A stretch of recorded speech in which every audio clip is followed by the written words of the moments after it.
spiritual health, the great ones. We humbly invoke for your divine guidance, divine love, divine blessings, for illumination, for divine oneness, divine bliss, divine help, divine health, and divine protection. We thank you in full faith. Welcome to class 9 of the season 2. We will be doing one more class before Christmas, and we will start the season 3 in January. Okay, so today, before we continue this class, let me just explain or recap the topic that we took about in last class, which is contentment, right? Did you all have any questions on that? I thought I'll just redo that, retouch upon that again. Okay, fine. Let me just do that. So, see, basically, even before I start that, I just wanted to remind you all that today is Gita Jayanti. So, Bhagavad Gita Jayanti.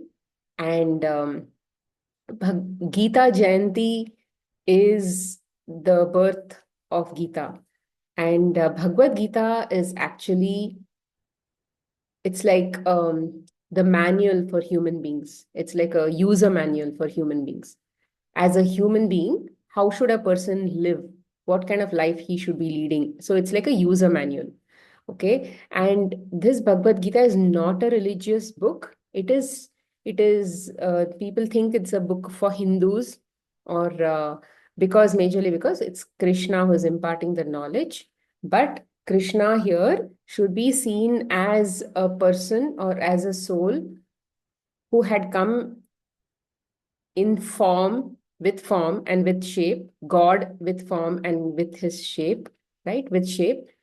So any form and shape with the highest possible attainment, Krishna had that. Krishna had attained that. So in that sense, you can think that he is God himself, because there is nothing more beyond it, because he is already in that consciousness of God. So in that sense, he's considered to be God, because beyond that, it's just the formless energy of God. Okay. So hence they call him God. And here it is not a religious book. It is more about the teachings of a human being. And then this teachings are applicable to everybody, every single human being. And it is called a Moksha Shastra, or it is a book or a manual which is talking majorly about what is our goal as a human being, which is to attain that liberation from this birth and death cycle. Okay. And it is called a moksha. Moksha means liberation from birth and death cycle. Why do we keep having this cycle? Majorly because of the all our ignorance that we in ignorance we do a lot of karma or actions in the world with a lot of misunderstanding, and to rectify that we keep coming back again and again just to get we did something, and then once we realize, oh, that had true, we have not done this in the state of oneness, we come back again. So it's like we do some things and then we redo some things and then we redo something. So we undo some things, we redo something. So there's a whole chain that is constantly going on and on and on. So what is this chain? What is it? What is it that is constantly binding us to this cycle? All of that explanation is given in the Bhagavad Gita. And Bhagavad Gita is also called a Yoga Shastra, because yoga is about how to attain that union with God. And it is also talking about what are those processes, simple processes, if we follow steps, series of steps, or series of formulas that you can remember again and again and practice in your life, that will lead you to that moksha. And there is no goal, there is no other goal for a human being. It is only self-realization. Because it is about coming to a point where from that state of moksha only, the soul attains, takes on the body and all of those things, and then comes to a point where it is really far from remembering that it is a God. It is in the state of that God. It has forgotten in that constant bondage or with that body when it is attached to the body. So the journey of going back to that state from where it came, going back home, is what Bhagavad Gita helps us to get to. Okay, so this is Bhagavad Gita. And see, Bhagavad Gita, as all of you know, is a dialogue between Sri Krishna and Arjuna. Sadhana, if you want, you can, sorry, not Sadhana, I think It's me, ma'am, Sivaranjani. off your video if you want. So it is a dialogue Okay, between ma'am. Sri Krishna and Arjuna. Okay, and Sri Krishna is representative of the God within us, and Arjuna is representative of us, or as a jeev, or as a human being in bondage, or the body. Okay, the subtle body which is attached to the body and is in ignorance. Okay, Arjuna is representative of that. Apart from that, there are so many other characters that comes in Mahabharata, right? And all of those characters, if you know Mahabharata and all of those characters, Dushasan, all of those things, all of those people are actually representative of the qualities that we have within us. It may not be the qualities that we have just in this incarnation, but this body is only representing, you are familiar with the with whatever qualities you want to represent in this incarnation. But in in general, we have a subtle body which is a collection of all of the information that is present, that we have collected across many lives, right? So that subtle body is what we are actually thinking about. Just give me a minute, somebody has come.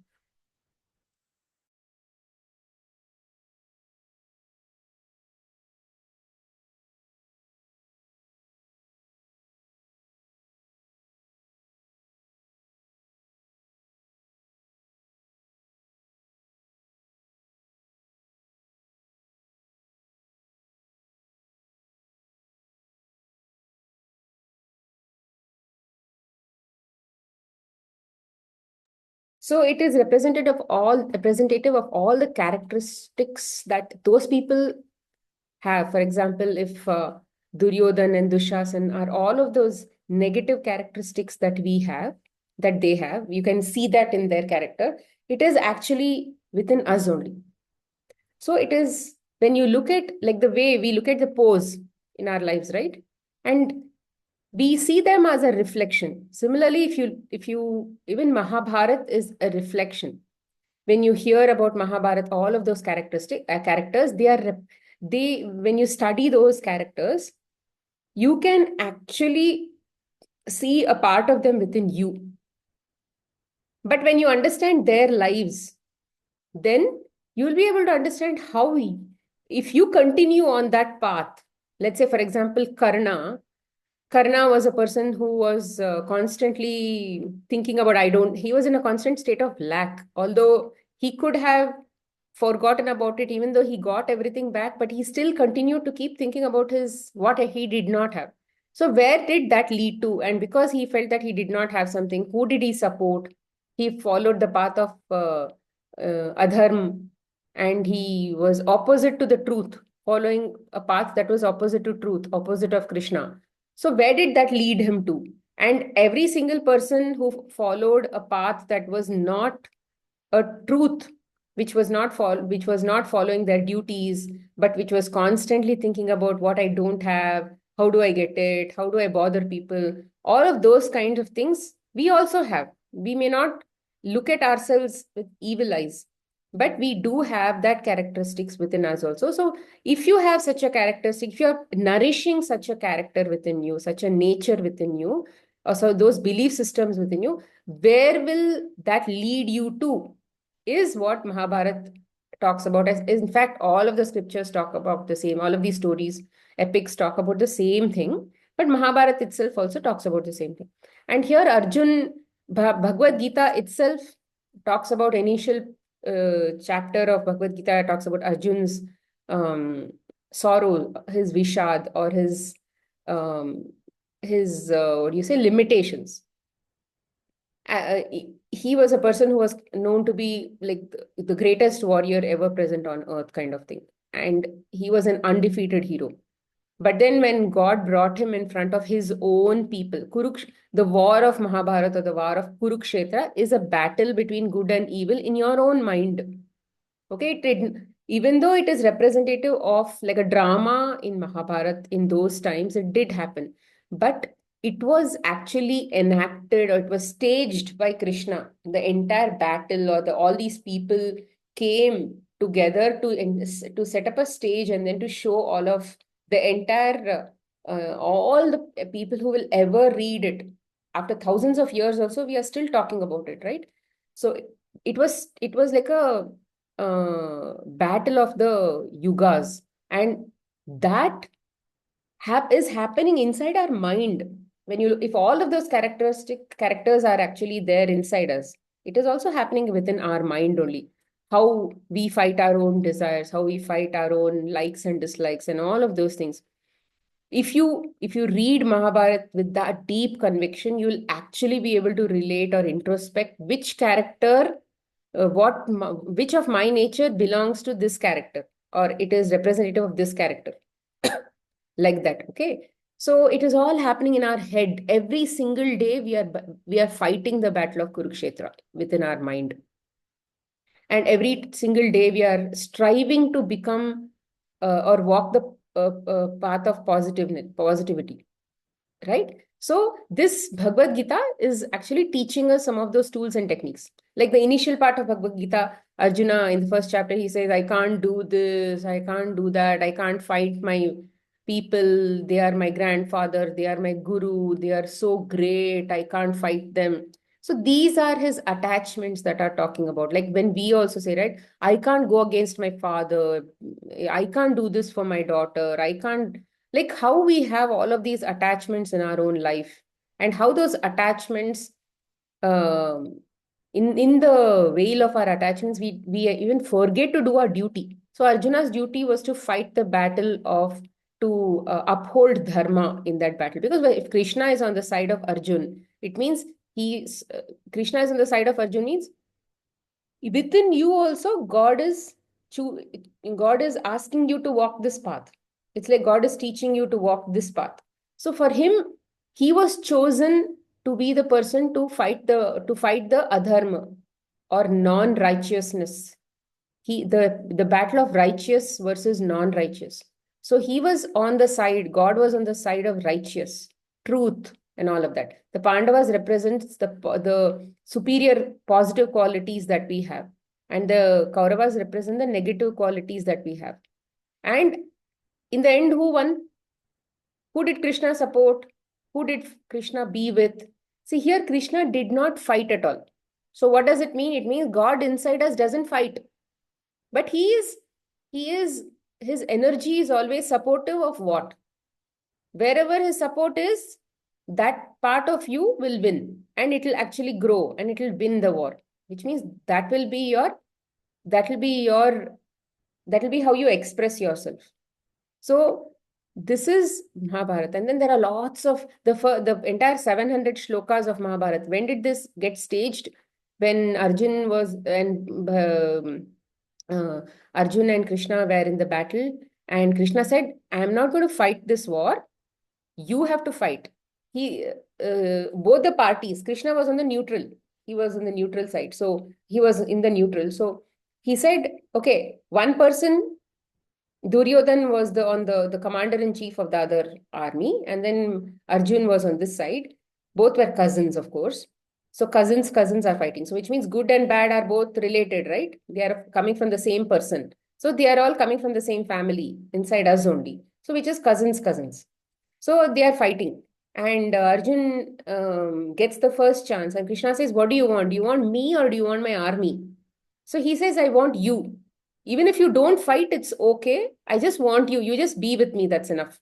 But Duryodhan, he was not very confident, because Arjun was very strong. So he thought that if I take Krishna's army was like much, much, much, much stronger compared to the Kaurava army. Kaurava armies were far outnumbered compared to the what Pandavas had itself. And Krishna's army, which is called the Narayani army, was even more outnumbered compared to the Kauravas. And if you look at those numbers that they give in these scriptures, you don't even understand what those numbers are. It's like so huge. It is, if you put that in Google, all of that, right? Akshohani Senya, they call it. You put that number on Google and find out what is the count in today's times, crores and all of that. You'll actually be, what is this crazy number? You'll think like that. And where did they even have so much of space for such an army to come together? You will think. Because if you today also, if you look at where is that kind of space for such a big army to come together and for a battle to be fought, how many people should come together? And it's like morning to evening they will fight. And evening they'll have to go back to their tents. Now, where did they put all those tents? How did food get supplied to all these armies? Where did they do their regular morning duties? Where did he put all the dead bodies? Who were catering to all the people who were injured? It is such a huge thing that you can think about. And it was one of the biggest battles that was ever fought. But they did it. And in the beginning, like I said, he chose, Duryodhan chose the Krishna's Narayani army because it was very strong. It was very, very huge also. And he thought that with that big army, I can actually win. So what is it representative of? It is representative of how we choose the materialistic, what do you say, the materialistic desires, then the name, the fame, the money, the wealth, all of those things that we choose in the world and think that if I get so much, then I'll be rich and I'll be powerful and I'll be unbeatable. All of those things that we think, right? But those are like an army that Duryodhana chose. And why did he chose? Because he thought power is great. When you have materialistic wealth in any fashion, I'm going to be powerful compared to them. But then what is actually powerful that Bhagavad Gita says is God being present next to you is the most powerful thing. See, from every possible thing that can ever come to you in the cosmos or to the world is coming only from God. There is nothing else but God. So whatever you ever have in your life, whether it's good, bad, ugly, everything is from God only. So if there is nothing else, then instead of looking at the person, instead of looking at his what came from God, it's better to go for God itself, right? The person who's the source of all of these things. So Arjun chose the source of all these things, and Duryodhan, chose the things that came from God. So things that come from God are temporary. They will perish today or tomorrow. But will God perish? God will not perish. So Arjuna made the right decision and he chose something that is unperishable, unseizable, which doesn't have an end, which is always everlasting, which is God Himself. So, like that, if we today also make it a habit and say, in my battle that I'm fighting on a daily basis, in my own head, the battle of in my mind that I'm fighting with between the good and evil, and then every single moment I am trying to see what is the right thing to do. What should I follow acceptance? Should I follow surrender? How should I follow acceptance? What is this person telling? Am I expecting? All of these battles that are happening within us, if you constantly keep God in between and say, I'm walking towards the path of God and God is on my side, I've already chosen God and I'm fighting God's war. Arjun was fighting the war of righteousness, which is dharma, uh, where all the evil and all of the negative qualities and all of those things have to be, what do you say, destroyed within you. Destroyed means the like I have already told, the emotions are all pure. The fear or anger or any of those emotions have no impurity within them. It is not called negative or positive unless you put a negative belief system around it. So what are we trying to destroy? We are trying to destroy the belief systems that we have put around those pure emotions. The pure emotions themselves are anyway given by God. But what did humans interpret it as when it was experienced, when the God's lower energy was experienced as fear, we misinterpreted it to be fear of something. This should not be done like that. That is like that. They come like this. That's why they come and hit me. All of those things are our own cooked up stories. So those belief systems are what we are here to destroy. So that is what Mahabharat war is all about. And Bhagavad Gita's is when initially Arjun was like, I'm not going to fight the battle because how can I fight the battle with against my own brothers, against my own guru? uh, Even though guru who taught you your own all these all his vidya that he had, all of the learnings that he had, it had come from him, Dronacharya, which was his guru. But that guru was standing opposite, or he was fighting the war on the side of non-righteousness. So even then, he said, he is supposed to be destroyed. Even though there is, for example, let's say you've learned some skill. Okay, so there is a skill. But then if that skill was acquired for something that is not going to take you to that moksha, then the belief systems around that skill also will eventually get destroyed because it is not serving you in any way. So this is the battle of dharma. So if you are able to look at it at that level, because see, this is going to take a lifetime to even understand Bhagavad Gita. Even today, if you are talking about this, or even if you have already been attending Bhagavad Gita classes offline in your own community and all of that, it is because you have done enough sadhana in your past life to be able to get that energy and deserve such a teaching. Any spiritual teaching, if you're able to follow the spiritual path, if you're able to get all these higher knowledge, it means that you've already earned it. That is why we are all sitting in this class or in the Bhagavad Gita class. Whatever, all of this is coming because you actually deserve it. You have earned it. And we should not take such knowledge lightly.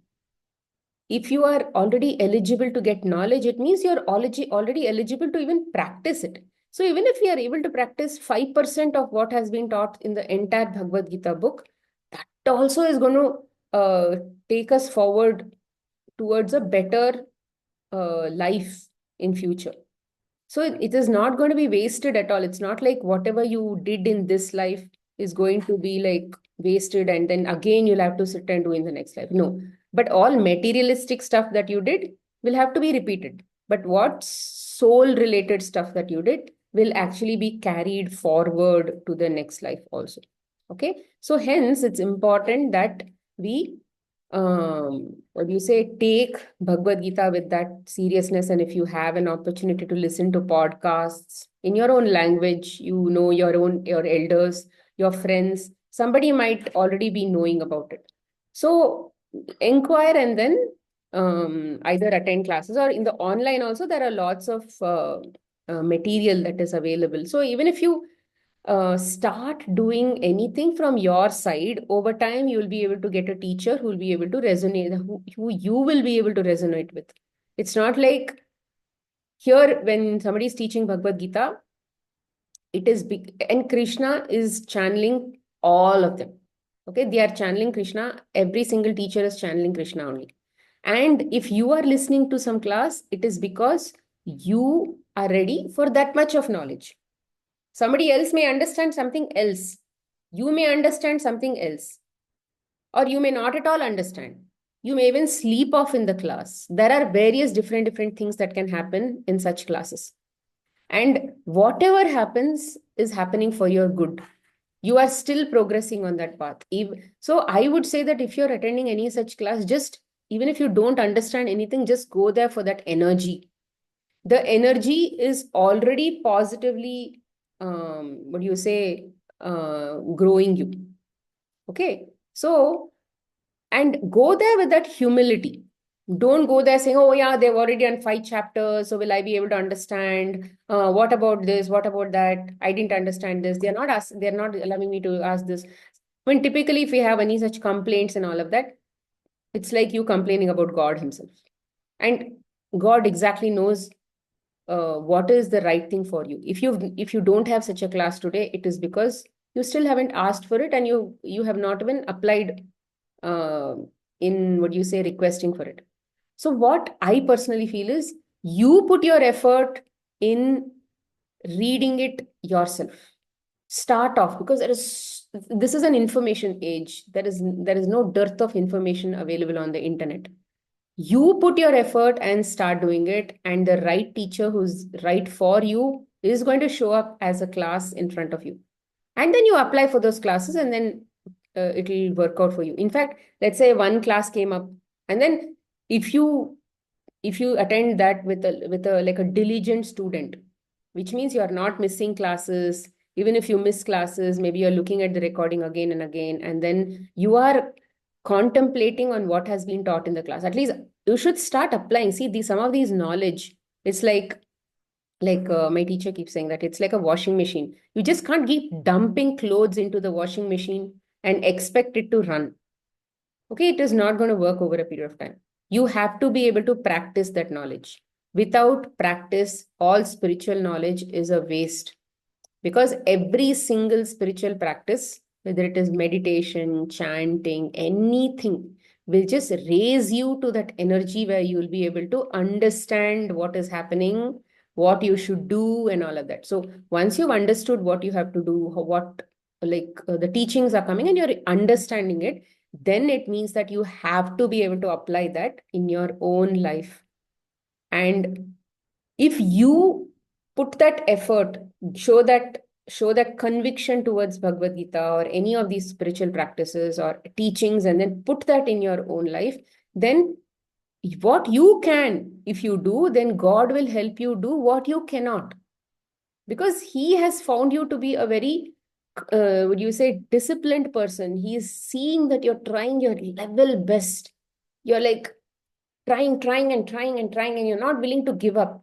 Then he is going to be coming and helping you where in areas where you cannot help yourself, which means he's going to bring that mental power within you to be able to do that.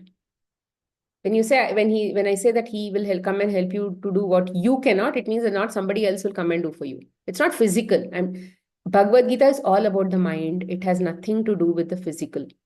Okay, and it has nothing to do with religiousness. It has nothing to do with anything. It is only a soul. And why the body and or why this gross is not being able to reflect what is a soul is. If soul is within us, and that's a huge light, why is that light not being shown directly? It is because of the um, mull or the toxins or the mind's filters that we have, all the belief systems that we have. So the whole journey is to drop those belief systems that do not serve us. So hence the entire Bhagavad Gita is about talking about where all the mind is not working properly, and why the mind works like that, how did the mind become like that, how can we improve the mind, how can we discipline the mind. So the entire spiritual journey is about your sadhana. So if you discipline your mind, then the journey becomes far more simple. Then only you can discipline other things in your life. So typically, even when you're working on your health and other things, so it is it is a good practice to discipline the body when that is why the disease, when you have a disease and when you're working through natural ways to eliminate a disease, you may go through diets, you may go through disciplined practices and all of that. No, so that is actually training the mind to become disciplined, so that it can be applied at a mental level to be able to discipline for a spiritual growth. So it is the mind is getting trained at every single level through different processes. So Bhagavad Gita is talking majorly about that. So it is very important that if you get a chance to do Bhagavad Gita, don't miss it at any cost, right? And I keep telling my children also, so don't miss it at any cost. You need humility to get Bhagavad Gita in your life. You can't really be an intellectual and say, oh, why this? Why the soul? Why did God do this? What is this? What is that? If you're asking such questions, you're not ready for such thing. If you are a person who's willing to say, okay, this is some, they at least even with the doubt that I'm willing to try what this is. Even with that kind of, would you say I'm willing to kind of attitude, if you go, then also it will come. It doesn't have to be that you have to become perfect. Once you learn Bhagavad Gita, it doesn't mean that you will be perfect. Multiple rounds of Bhagavad Gita also will not make us perfect because it is so deep. Whatever we have learned is so deep. And all the pose will not come and show us our obstacles right on day one of Bhagavad Gita, or even on day, even after we read her, or even if after going through 700 shlokas, also we may not get all the poses in our life. There are so many poses that are yet to come. So, and we may keep forgetting how to apply and all. But the more we practice, only we will get forward in life. And it will feel difficult. It will definitely feel difficult while you're applying this. But this is where God is saying that I'm holding your hand, I'm within you. Your duty is to just keep practicing whatever is coming to you as knowledge. Don't think twice. Don't think about your family who's in front of you. They are rather trying to save their life, trying to fix their life is not your job. Because what was Arjun doing? He's saying, I'm not going to kill I'm not going to kill my cousins. I'm not going to kill my teacher. I'm not going to kill my grandfather. I'm not going to kill all of these people because they'll all become this, they'll all become that. And what about their wives? They'll become widows. He's giving a huge explanation. Similarly, what is it that we do in our day-to-day duties? Also, we'll go and do something that is not our duty towards our children. We go and then try to do fix our children. We go and try to do something to our husband because we are not fighting that battle. So what is God is saying is detach from everybody, you do your duty, and whatever is necessary for you has already been given to you. If I've given to you today whatever you need, if I've already given to you today, tomorrow also I'll give. Today when children are not there also I gave you. Children are there also I'm giving you. When children are tomorrow leaving your life and they've gone off to their in their own to their own houses or something like that, then also I'm going to be with you. I'm still, you'll still get whatever you want. So all of these things God is saying. So everything that we need for our day-to-day life, right, is already there with us. Something that is going to fulfill us is already there with us. But then what is it that is um, within us that keeps getting us disturbed is our desires, our desires, our desire for more, a desire for more. Because why do we, if we have this Sachidanand state within us, why do we have all of these different kind of obstacles that we have in, or different circumstances that we have in our life? Because we only have created those circumstances so that we can learn from it. Because only when you have a challenge, we will understand. And we have a challenge, right? We'll have challenges in life. And now with that challenge, you also have got knowledge coming from all these classes and other things because you have thought that, okay, I'll be able to handle these difficult challenges if I'm provided with such a good knowledge, a teacher. Bhagavad Gita is a teacher, or let's say acceptance and surrender is our teacher. The knowledge that is coming from, let's say, some within is a teacher. And that knowledge is actually, if that knowledge is with me, then I'm going to definitely apply those teachings and then I'm going to full. So this is what was our plan. So desires will keep us, what do you say, in a state of discontentment. If everything is there with us, then obviously, which means we are contented. But do we know we are having everything? No, we don't know that we have everything. Because we have this misunderstanding that we need something more to be happy. But we already, God is saying that we already have everything to be happy within us. Yes, there are challenges, but that is necessary for you. And then you apply the teachings. Even with those challenges, you'll still be happy because that happiness is already coming from you. Because let's say, for example, you wanted to earn 100 rupees and you thought that, okay, if I'm going to get that 100 rupees, then I'm going to be very happy. Let's say 100 rupees came. You were already happy. But suddenly that happiness went off. So what does it mean? That The same person who was happy is no longer happy. So you already have the state of happiness within you. You also are going to a state that is not happy, again from within you only. So what does it mean? You are the one who is going from this side and that side. So if you are expecting something else from life, that means you have a desire. A desire is always done for a fulfillment of something that you don't have. Right? What do we desire typically? Something that we don't have. But typically, God is saying that you have everything. But we have misunderstood that we don't have something. So hence we have a desire to get something that we don't have. And this expectation of getting that we don't have will keep us in a state of discontentment. Opposite of contentment is discontentment. So we'll go to that opposite state only when we have desires and we want those desires to be fulfilled. So typically what happens? Desires can be fulfilled or desires cannot be fulfilled or it is unfulfilled. Two possibilities are there. When it is fulfilled or it is not fulfilled. If it is fulfilled, what happens? You got that 100 rupees, or let's say your child listened to you, or he ate the food that you made. Some desire was fulfilled. When desire is fulfilled, obviously, what did I say?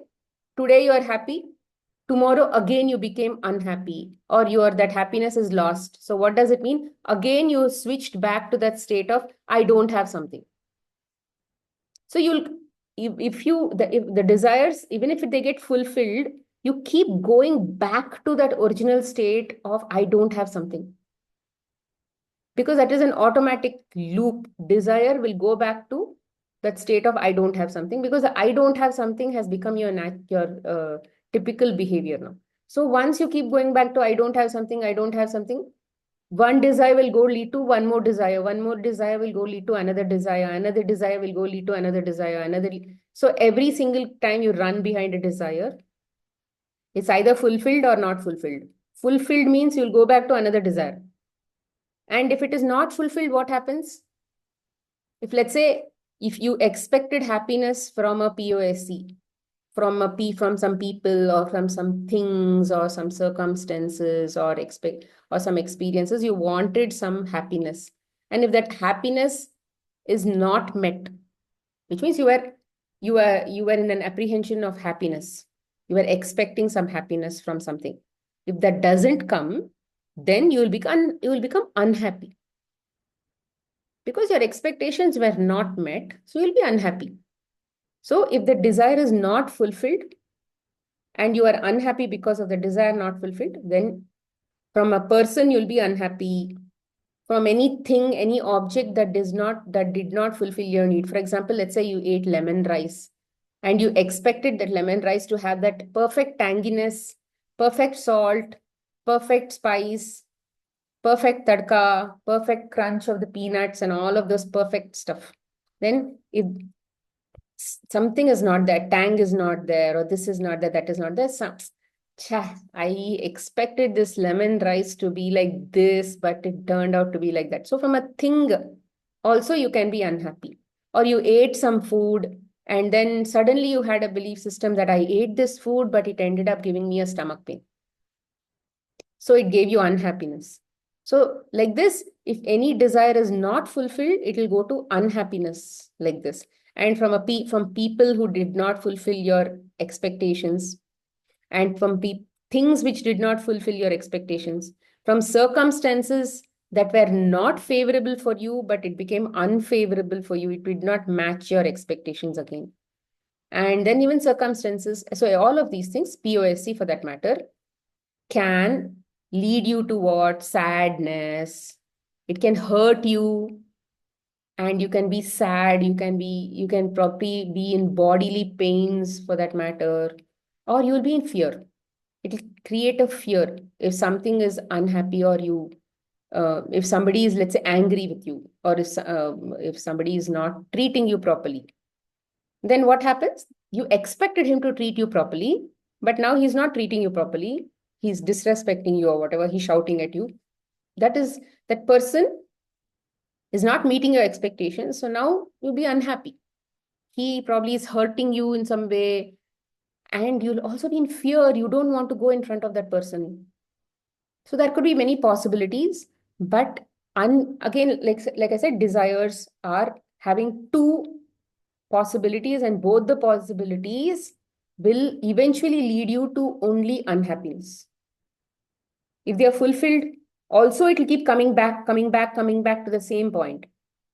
Even if they are unfulfilled, you'll again go back to a state where you're unhappy. So, which means desires, which typically, let's say, have you're going behind any of these worldly expectations like name, fame, wealth, family, luxuries, materialistic positions, some form of acquisitions in the world, or even for that matter, knowledge. If I get this knowledge, then I'll be good. If I get that knowledge, so those are also some kind of materialistic things only. Because what are those true skills that you're actually going to acquire is something that should lead you to your moksha, anything for that matter. And those are virtues. What are your true earnings? What is it that you should truly value? Are those earnings or those habits? Those habits are okay. But when you talk about knowledge, also for that matter, books and other things that you keep reading, I want that book, I want to read this book, I want to read this knowledge, I want to hear from that person, I want to hear this podcast, I want to hear that YouTube video. That is also something that you cannot carry back. Because what you hear constantly is like a washing machine that is getting overloaded. That's all. Even if you take one simple knowledge, even what they taught in your moral science class, don't tell lies. That was more than enough. There are so many areas in our life we still cheat ourselves. Just don't tell lies in our moral science class if we had done that, or respect your parents. Some of the basic things that our moral science teacher taught us, if we had practiced, if we were obedient towards every single teaching in our life, simple things, simple practices, if we had followed, have integrity in your life, which means don't be a hypocrite. Don't be a person behind. You'll be a person behind, rather within you, you know exactly who you are. But then to the world, you are a different person. That kind of things. In many areas, we don't even know we are doing all these things. So we don't even need any teaching. Like I said, every single thing that we possibly should know of is already there within us. But we are not, we are disregarding all of that knowledge, and we are constantly running behind more and more and more knowledge. So that knowledge is not going to help us unless you start practicing whatever knowledge that has already been taught. And everybody knows, right? All of you know what that knowledge is. But it's just that we are unwilling to follow because of those desires, and whether those desires are actually going to make us unhappy. So if you are trying to constantly remember that whatever God has given me is already more than enough to me, for me, in this very moment, I can attain that self-realization. In this very moment. Who knows if maybe all the points that we have are suddenly burned. Suddenly you may do such a great good act that all your belief systems might be completely vanished, because there could be one single experience that can come to you from a POSE that can probably burn the entire thing, like how Hanuman burned Lanka with one single burn in his tail. He burned the entire Lanka, right? Similarly, there could be one such special pose that you might get with a special experience. Who knows which is that special experience and who is that special pose? It can come from the same person, but maybe the experience that he's bringing this time is some golden opportunity. But we may not be following it. We may not be in that mindset. So if we are actually thinking like that, in this very moment, I have all the possible tools and the possible understanding to get that self-realization. But I'm not willing to follow. So if you think like that, then there is no need of any desires. There is no need of others to please you. There is no need of you expecting happiness from POSC. There is no need for you to get anything outside. Even if you had in a financial crisis or anything for that matter, you already have everything that is necessary. I'll come back to one question that we had today.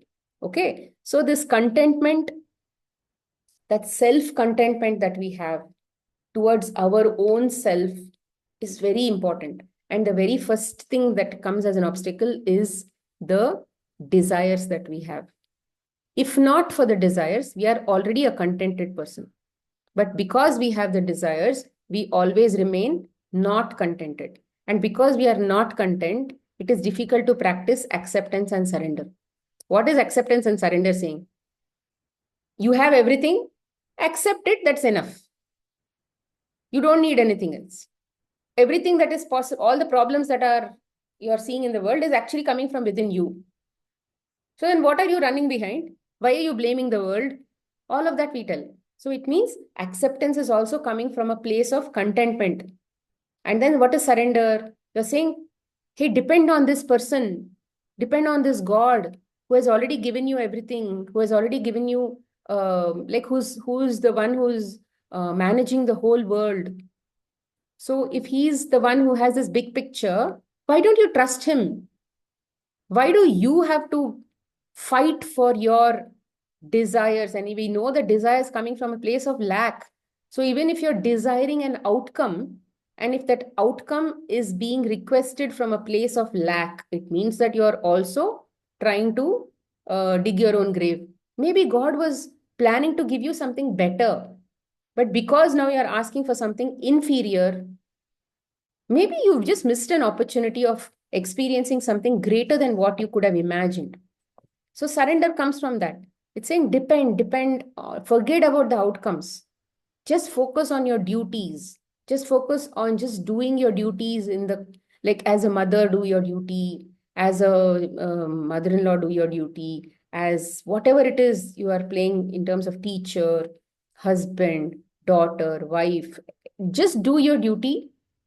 Whatever that role asks you to be, just keep doing it. If you have to advise the child, advise. If you have to serve food, serve. If you have to cook, wash vessels, wash, go to office. In any place, try not to have expectations. Whatever you think is the right thing to do, just do. Whatever may be the outcome, accept all outcomes. So if you're constantly practicing this every single day, you may fail sometimes, you may not be able to apply sometimes, you may be able to apply sometimes, but practice, no, practice is what we are learning. We are not going trying to go to perfection. Perfection is God, and as it is, that state is still far. So let's not even go to that state. At least let's put our entire mind into practicing every single thing that we've learned. If we try to apply everything that we know, maybe at least 5% we'll be able to apply. So the desires is what is actually keeping us in that state of discontentment. Okay. And so what else? Huh. Don't be, see, how do we know that if we have a desire or no?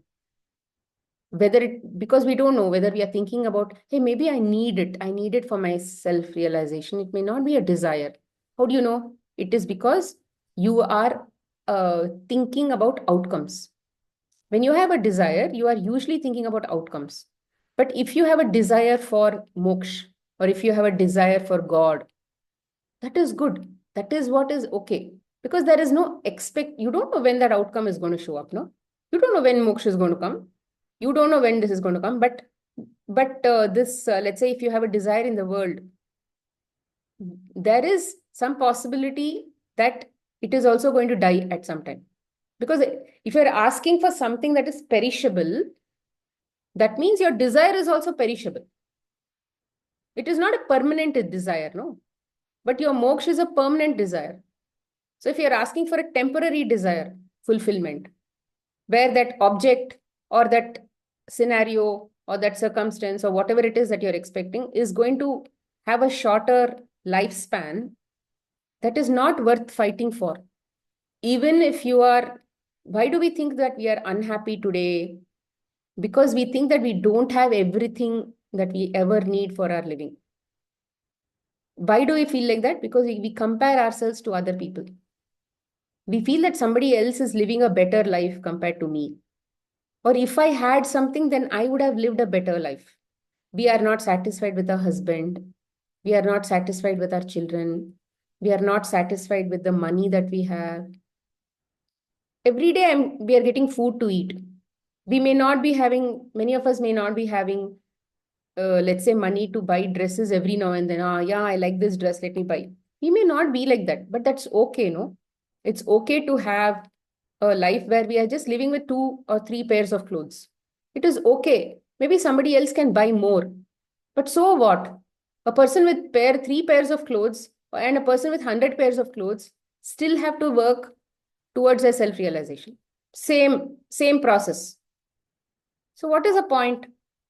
So instead of thinking about some materialistic desires and wasting our time and energy and sort of constantly be stuck in this loop and still not being happy, we can just think about some of the reflect. Am I going behind that? Am I expecting something from that? So if we think in that direction, at least 5% we might become successful. And trust me, if we are trying our best, then God is going to be on our side. Arjun apparently was a very sattvic person, which means he, even when after, let's say, he cribbed about his brother, this, that, all of that, he cribbed in the first chapter. Then from the second chapter onwards, God will tell him, you are actually very strong, you are this, you are that, but, and then he'll tell him, you are a soul, all of that, he'll give. After he tells all that, typically, what do we do? We'll say, yeah, you've told us all this, but I still can't let that go. He's still my brother. He's still my sister. He did not say that. Once God told him everything, immediately he was able to do that action. And he was immediately detached. He was immediately becoming successful. Do we do that even after hundreds of such classes? Are we doing that? So we are still not even in that level of Arjun. Arjun was a perfect disciple, which is why God chose him. He was not, he used to ask questions. He used to ask questions for clarification. He did not ask question to cross question God, or that was not coming from a place of arrogance. Sometimes we go with the place of arrogance when even when we go to our teachers and all of that, we go there with a place of, what about this? What about this? How did this work? How did that work? We look at lots of YouTube videos and say, why is this not working? What do you say about this? So it's more like that. You should not be like, if I'm a place, you should, whatever is coming from my teacher is actually the perfect thing. That is a trust he had in Krishna. And whatever he told, he was like, this, he understood it perfectly. And he was like, by 17 chapter, by 700 shlokas, he was completely ready. All 18 chapters, he was completely ready to be that perfect instrument of God. In the past, he was maybe not that perfect instrument of God, but God knew that he is a perfect instrument.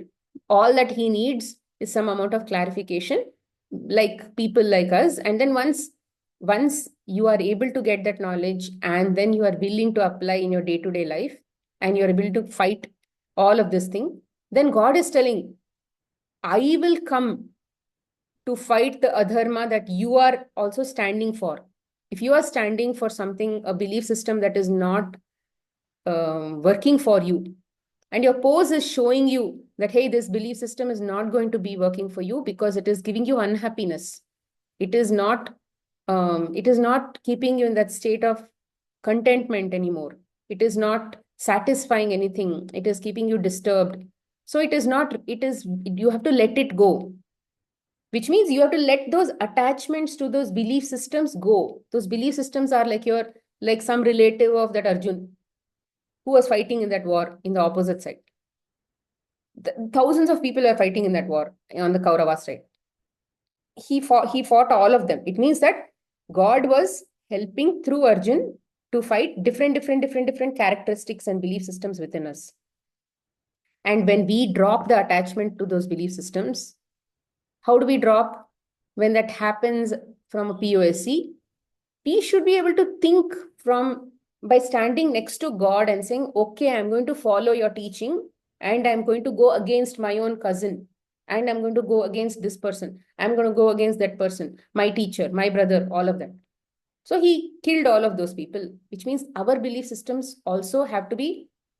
So if you go and watch your own if you are going in that state of acceptance and then observing your own belief system when it shows up, put the spotlight on yourself. We are applying that acceptance teaching, right? It means that you actually shot an arrow to that belief system and then killed it. Maybe there are 1,000 people behind that leader who you're trying to kill. So to every single person, you're putting a shooting your arrow and then you're trying to kill. To every single such belief system. So that's why it comes in multiple installments. The same POSC gives the same message, the same message. The battle is not won in a part of your area until every enemy is completely destroyed. Enemy here is a belief system that does not serve you towards your goal. It is not helping you be who you are. It is not assisting you on your journey. A friend always assists you on your journey. He supports you on your journey. Who is the one who's supporting you on your journey? It's those emotions that came and supported you on your journey, but you misinterpreted that friend to be an enemy, and then you put all those belief systems. Like Karna, he misinterpreted all his, although Kunti had disowned him and all of those things, but over time he thought they were his enemy, no? Something like that. Even we think many of the things that we have within us are enemies. So here, the emotions are all pure, but the belief systems around the emotions, the Duryodhan, all of those people had actually maligned Karna's mind, and Karna himself chose to be like that.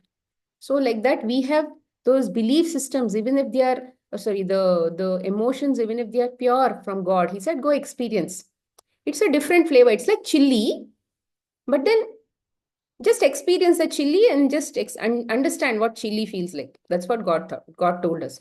But then we went and ate the chili, and then we said, chili should not be eaten. Chili is like this. Chili is like that. If you do this, then chili feels like this. All of that, we put belief systems around the chili. Okay, like that. So acceptance, surrender, and all of those things have to be practiced a lot. And what will give you the strength to practice, to accept the world the way it is? What I've told, what did God tell? God has told, or the Shastras have told, that the world that you are seeing in front of you is a reflection of you and what you already have with you, whether you have the desires that you have, and all of those, what do you say, the materialistic possessions that you have.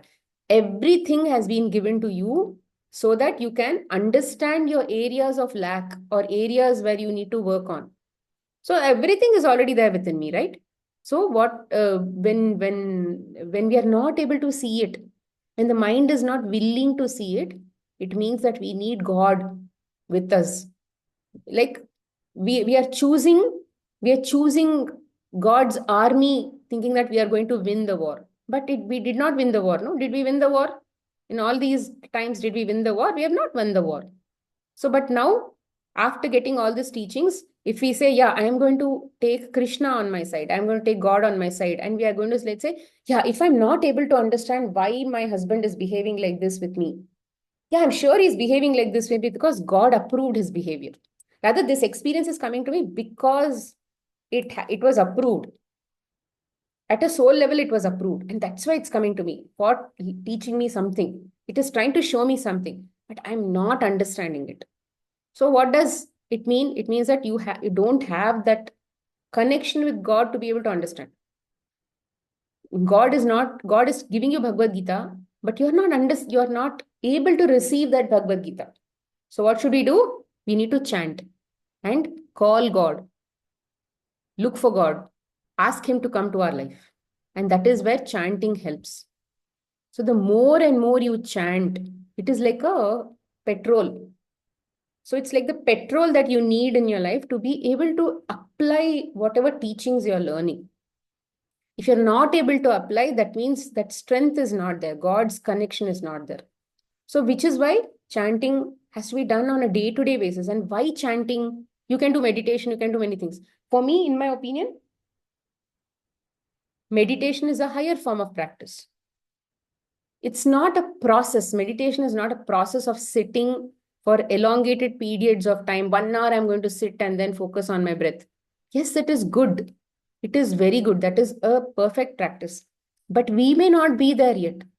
Because if you're able to open your eyes and still see flaws in people, still judge people, still think that I don't have enough money, I still don't have this, I still don't have that, then what is meditation helping you with? Nothing. It is not about the problem with meditation, it's problem with us. We are not ready for the meditation. But then if you are able to bring in chanting, then the energy of God is available to us, common folks, not for yogis. For yogis, they may have, I'm not talking about sannyasis, I'm talking about yogis who have literally applied, and then gone to a level where they see God in everybody. They're able, they've like become masters of these teachings that are there. So the masters of teachings, okay, the teachings have already been converted to wisdom. Those people are called masters, and they, for them in that level, it will work.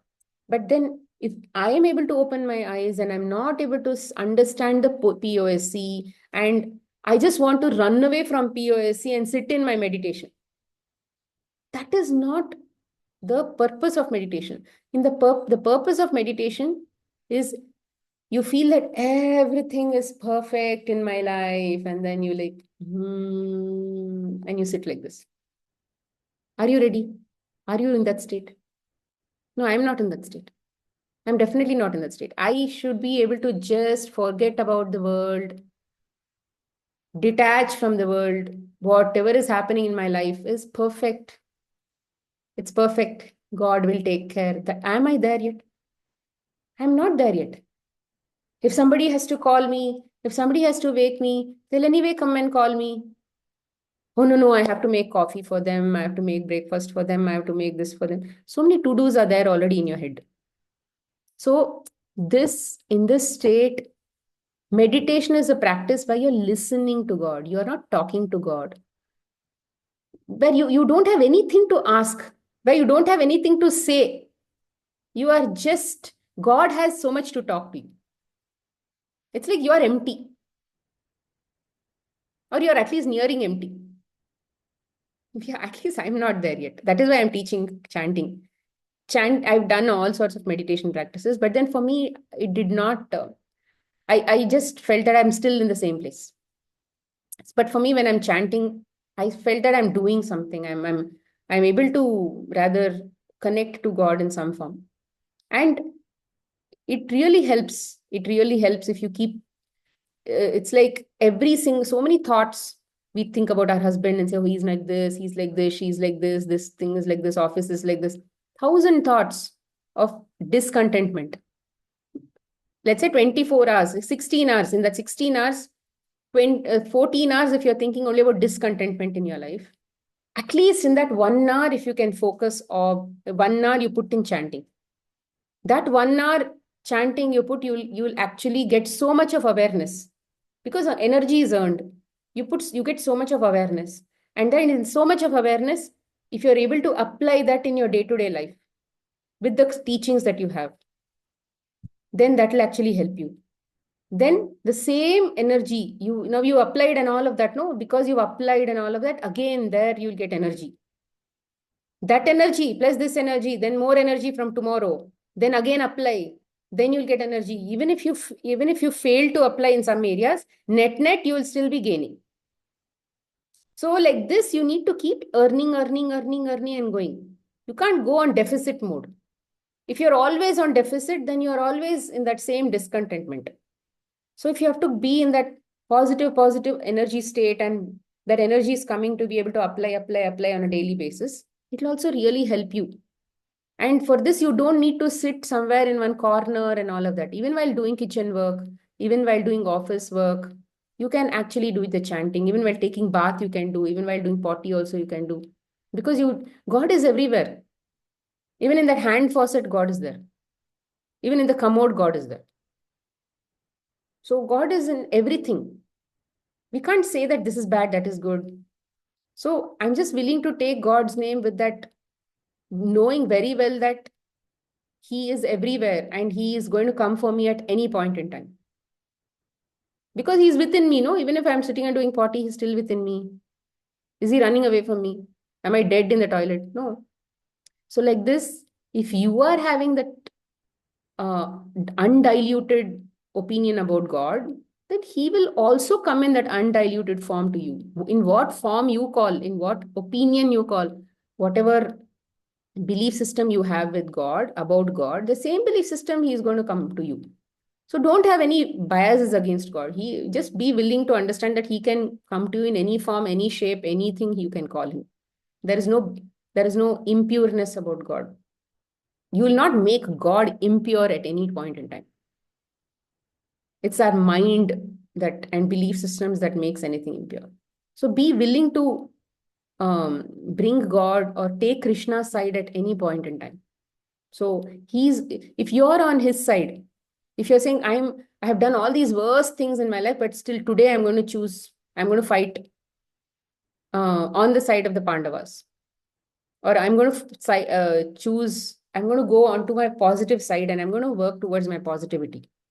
Then it is going to help because God is on the side of dharma. Your dharma or all of our dharmas is to work for the accept our soul plan. Accept means whatever is coming, whatever is happening in our life is as per the plan only. So be in alignment with that plan and work towards a betterment of this self, your dharma, self dharma. So some of these things are very important, and simple things, just acceptance, surrender itself is going to create wonders. And then keep chanting, chanting, chanting. If something is not understanding, you're not understanding something, you're not able to you still have discontentment with somebody, you still can't connect to somebody, you know everything, but still there is some resistance with some person, you can't be in gratefulness, you can't be talking to them nicely, there is still some feelings that you are not liking. It's okay, accept that also. It's okay to be accepting that state of discontentment also without going behind to fulfill it. It's okay, be in that state of discontentment, so what, so what, but don't run behind another desire to go and fulfill that discontentment also. Don't run, stay in the same place. It's okay if you are not happy with what you're doing. Rather, sometimes, no, when there are some people, let's say there could be some people in your life where you are trying to do the right thing.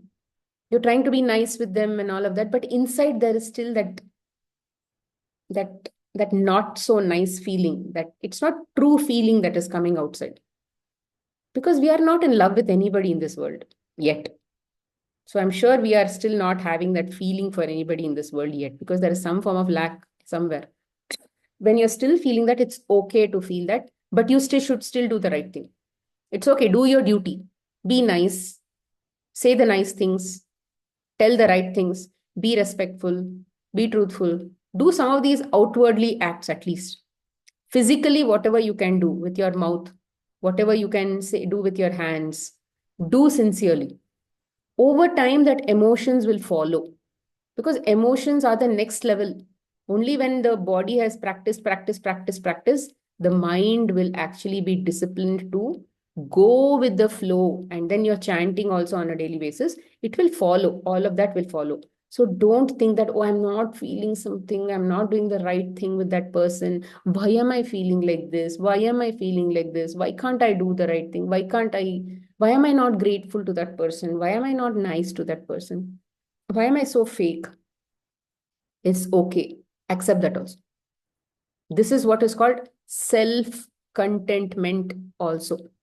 Whatever is there with you in the present moment is supposed to be there, and that's why it's there. Maybe at some point it may not be there. Today it's there. So accept that also. So be content, it means with the self, at the self level, it means that even if you have these impure feelings that you have, or that imperfect feelings that you have, be okay with that, knowing very well that you may not choose it.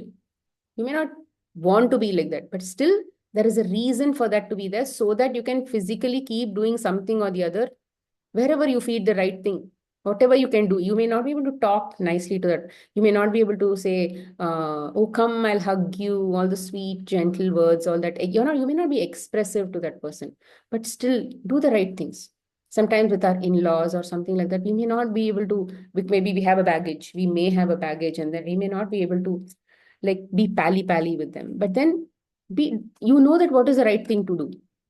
Unless you are willing to do the right things physically, that is what is called in the first 6 chapters karma yoga. Karma yoga is saying do your duty. Duty minded focus is there in the first 6 chapters of Bhagavad Gita.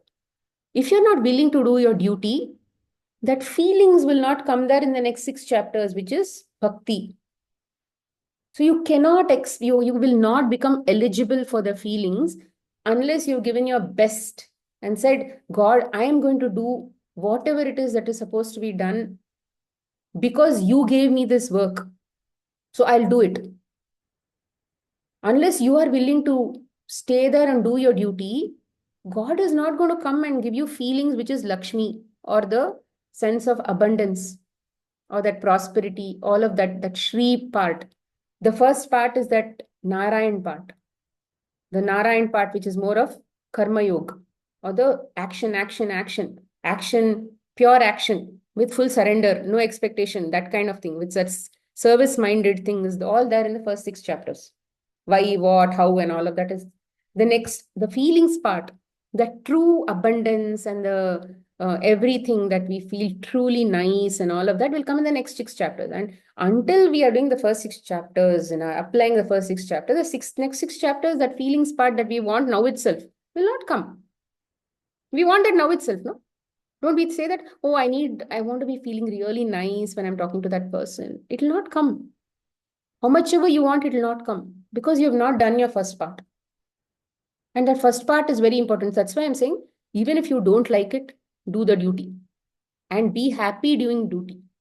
If you've done your duty, if you felt that you've done your duty and like to your best, be happy. Let that be your source of happiness, not somebody coming and validating and all of that. Let outcome not be your duty, happiness. Outcome happiness, everything outcomes will automatically be happy, will make you happy and all. By the time you reach that state, that feeling state, next 6 chapters, 7th chapter to 12th chapter, it'll come. It'll come. We'll become eligible for that. Otherwise, how can you be eligible for? How can you be a person who's indisciplined, who's not willing to do the right thing as a in any role that you give? If any role that you have taken, and if you've not given 100% to that role, how can that role give you happiness? Because mastering a particular area and then getting the joy from that or reaping the returns from that area is because you've already given so much into that area, no? But if you have not actually done that yet, you can't expect those returns. So hence, focus on your duty. Whatever is your duty, don't do any expectations. Whatever you feel is the right thing, just put the right thing. And when somebody comes and gives you some, rather POSC comes in front of you and you just watch yourself. Am I accepting myself 100% as of now? Am I contented with myself or am discontent with myself? Am I running behind any desire? I have a desire that he should not talk like this to me. You tell yourself all of these things. It's like your mind, you are talking to your own mind. This kind of self introspection should be there. Otherwise, you are your own teacher. There's nobody else. What I'm just giving is awareness. But you should be able to apply that when in your family, you only are there. No, nobody else is there to teach you, to guide you. We are all not there in front of us, each other, to help each other. We should teach ourselves. And this knowledge will be there in your memory. And if you are willing to do this, come what may, I am going to put my thing into it. If you give that reverence to the knowledge, if you even if you don't have reverence for anybody, give reference to that knowledge. See it with bhakti. See the knowledge that is coming to you with that bhakti. Even if you don't have bhakti for God, that's okay. Even if you don't have bhakti for your elders, also that's okay. But if you're deeply in gratitude or anything for that or that respectful feeling or that reverential feeling towards the knowledge that is coming to you, apply it and show into your life. Even if you're not successful, that's okay. Because success is not your target anyway. Practicing it is your target. You should be able to practice that. 2 times I practiced, 3 times I practiced, 4 times I practiced. What did that give you? I don't care. That should be your attitude. I don't care for how I applied. I wanted to apply. That only is my goal. Like that you should be. So keep doing, keep doing, keep doing. It'll eventually help. Okay. What is this? Yeah. So, question. I have got a question on the group. Let me just.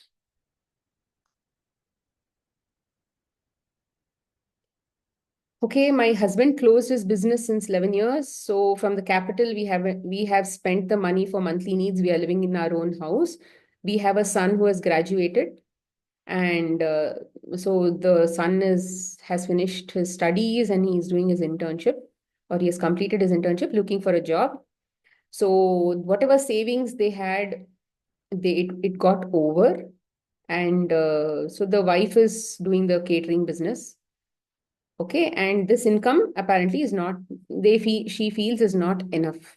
And father's or the husband's sibling is helping them for about a year for their daily needs.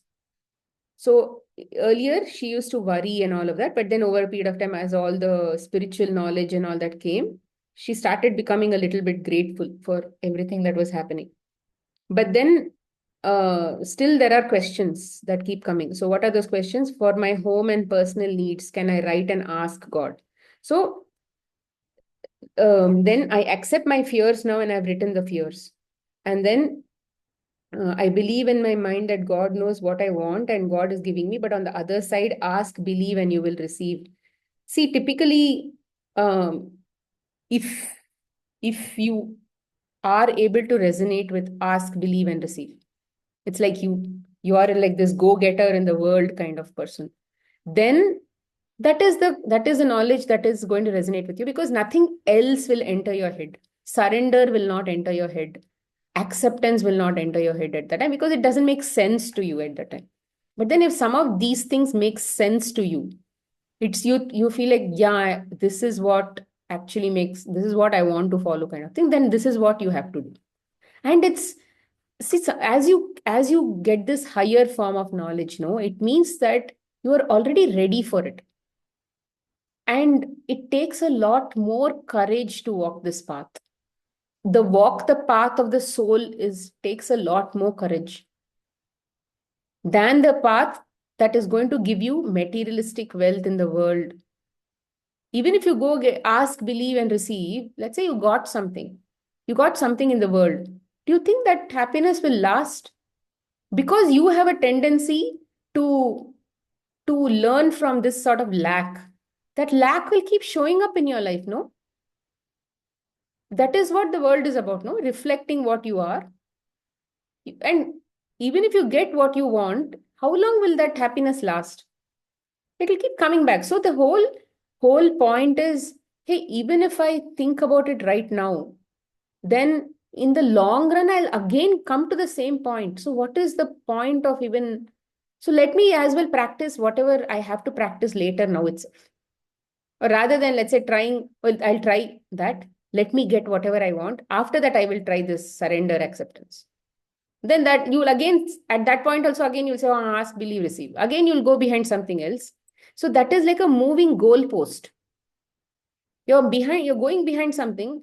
There also, again, few moments of happiness.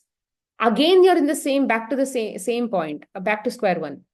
Again, you're running behind something.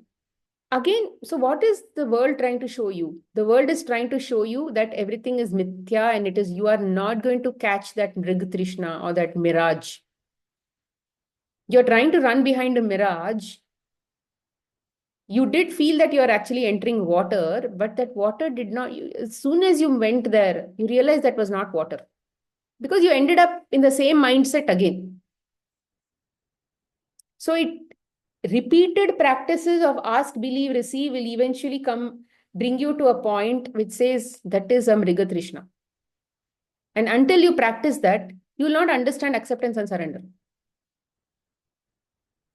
If somebody has not practiced that enough and they feel that is what I have to do, please go do it, because that understanding is necessary for you to be able to practice this.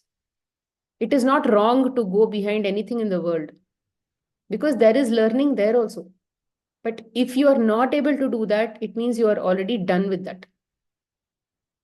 And here, there is always that state of acceptance, means, hey, everything has already been given to you. You don't need happiness from these things. And the major question here, I think, is about money. Money.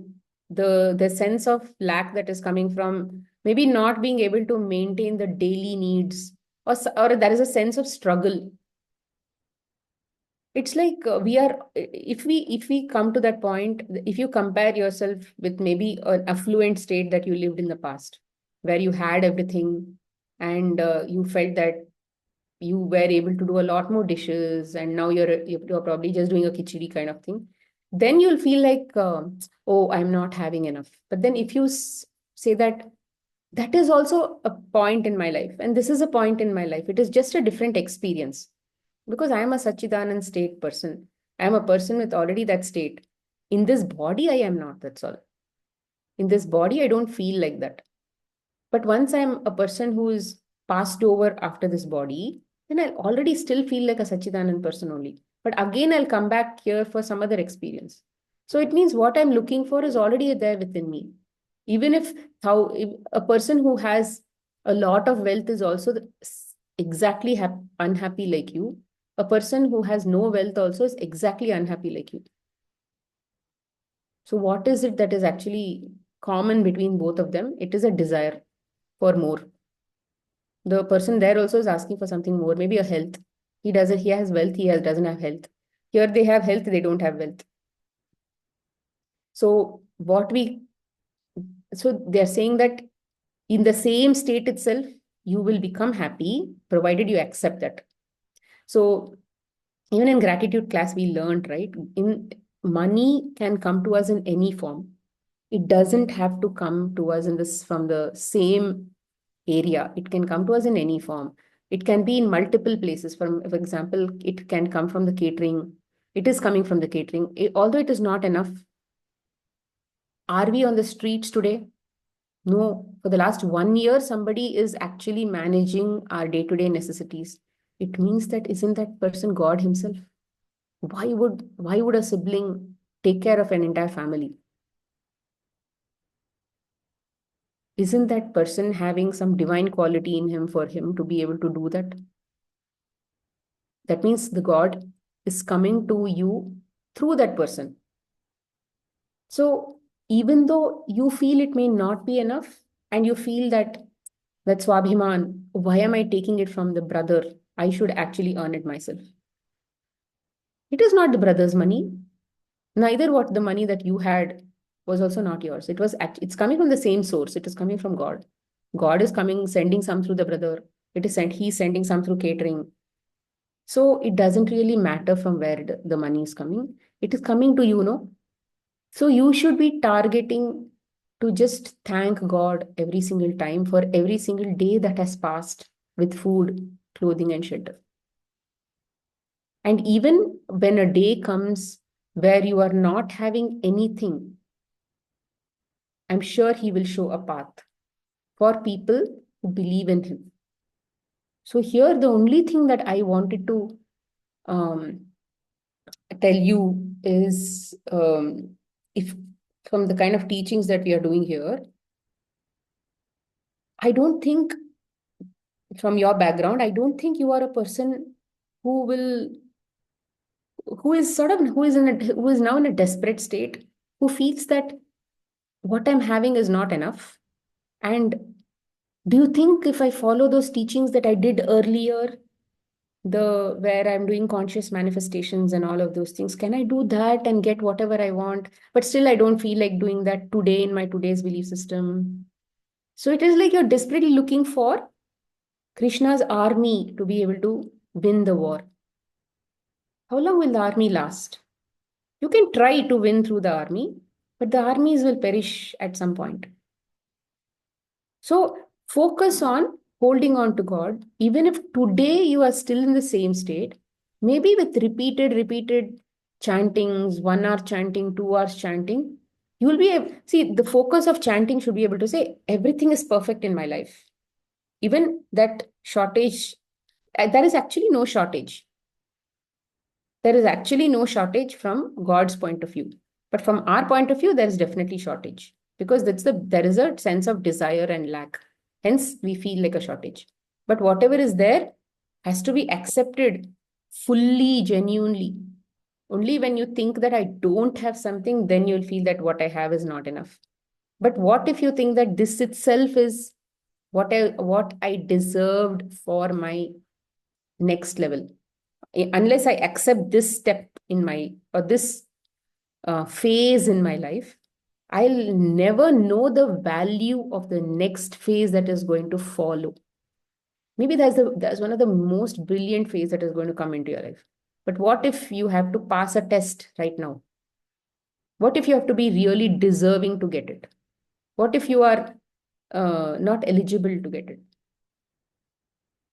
So that sense of everybody will be tested for if you have to become, see, the more we keep going in our evolutionary path, the higher we go, the more awareness we get. It means that we also have a lot more responsibility to carry that level, to be in that level. We can't be the same person that we are, and to grow into a different person, we need to show that maturity. That maturity will come only from acceptance, that humility. And even if we don't like what we have, we need to slowly start to understand how I'm going to accept it. I will accept it. I want to accept it. How to accept it? So when you keep asking those questions, answers will show up. So that is what I would say that, and my son is taking life very easily. Can I write for him to get a job? Whose desire is it? My son is very happy in his life. Son is very happy in his life. That is his sole plan. But then, what is your problem? Your problem is you want him to be XYZ, and that desire fulfillment is not happening. What is that leading to? Sadness, unfulfilled desire. So, is that going to even take you anywhere? As per the formula, is it going to take you anywhere? It's not going to take you anywhere. So, what if he's like this? Let's see till where it'll last. Let's see till how long it's going to happen. Because I trust that I'm doing chanting. I trust that I'm doing this. Just trust on your processes and your work, because they are your reflections, right? So just start trusting on what you are doing for your growth and all of those things. Over time, that will reflect. If you're still seeing the reflection that is still not very satisfying, it means that you have not accepted it. Like I said, focus on your work, your thing, your individual sense of contentment. Over a period of time, everything else will follow. Don't run behind desires. It is not going to keep you happy. Any desire, because everything that we have is already enough, which is why we are practicing acceptance and surrender. Any doubts so far?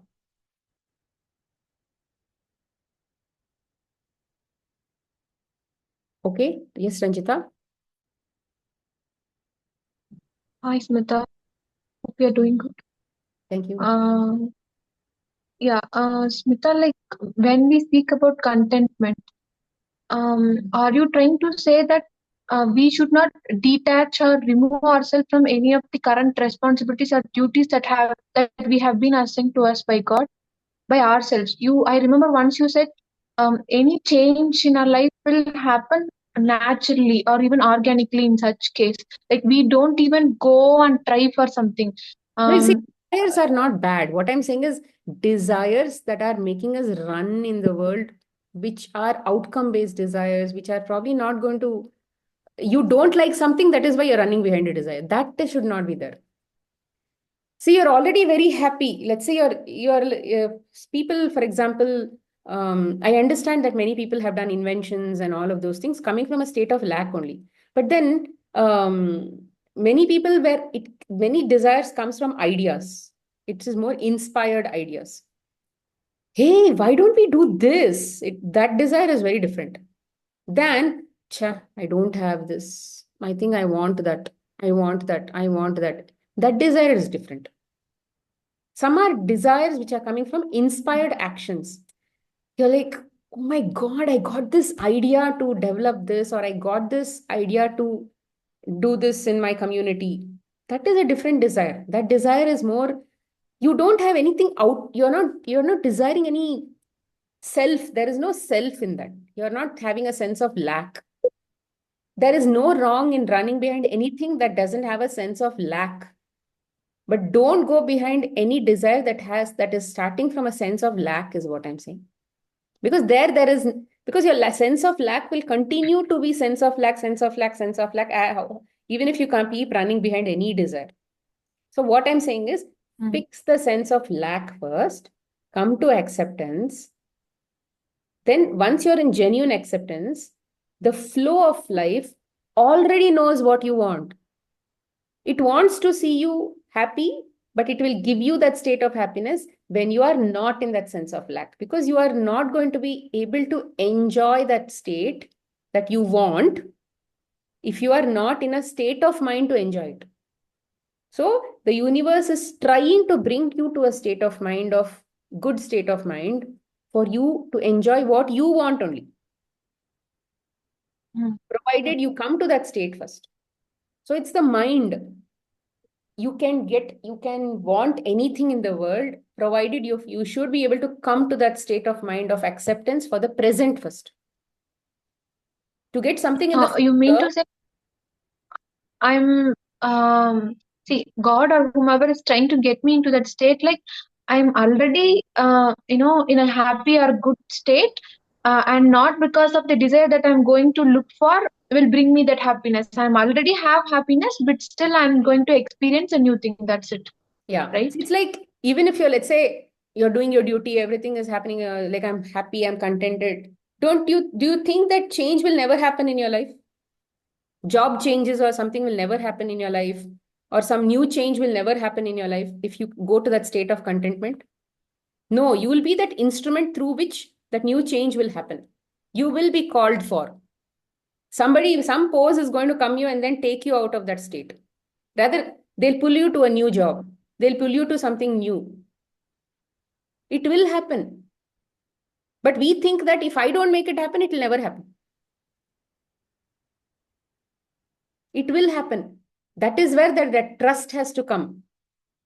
The trust is, what I need Correct. will already come to me. I don't have to run behind it.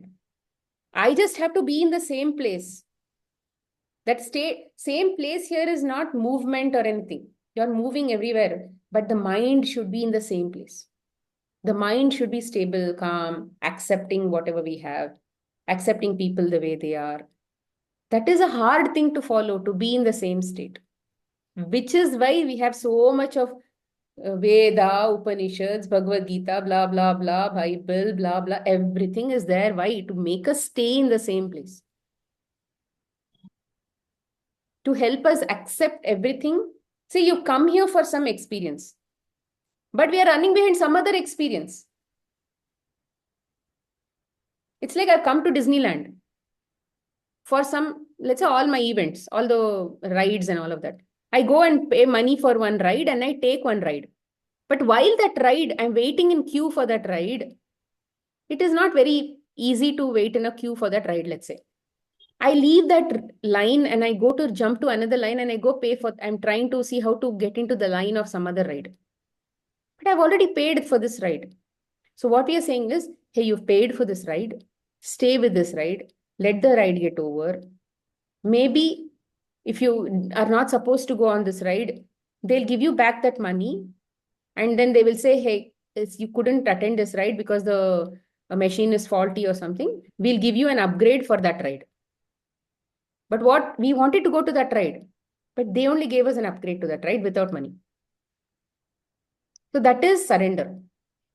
You are willing to walk till the end to be able to, because that was the right thing to do, even if it was a long queue. So life will give exactly what is the best for you. See, God is inside you, doesn't it? Can't He read you? How do you think you're getting your desires and all of those things? Even desires that we are getting that we don't need are also a test only. We should be using our intellect, the knowledge, and all of that discriminatory capacity to be able to apply. That is the difference between us and animals, no? It's like I'll give you all the tools, I'll give you everything. I'll also try to detract you, but are you able to apply and be in the same state? That is what is the difference between an animal and the thing. If we are not able to stand on our principles, on what we have learned, and still be in that same state, then life will just toss us left, right, and center, no? With a shaky foundation, how can we keep growing?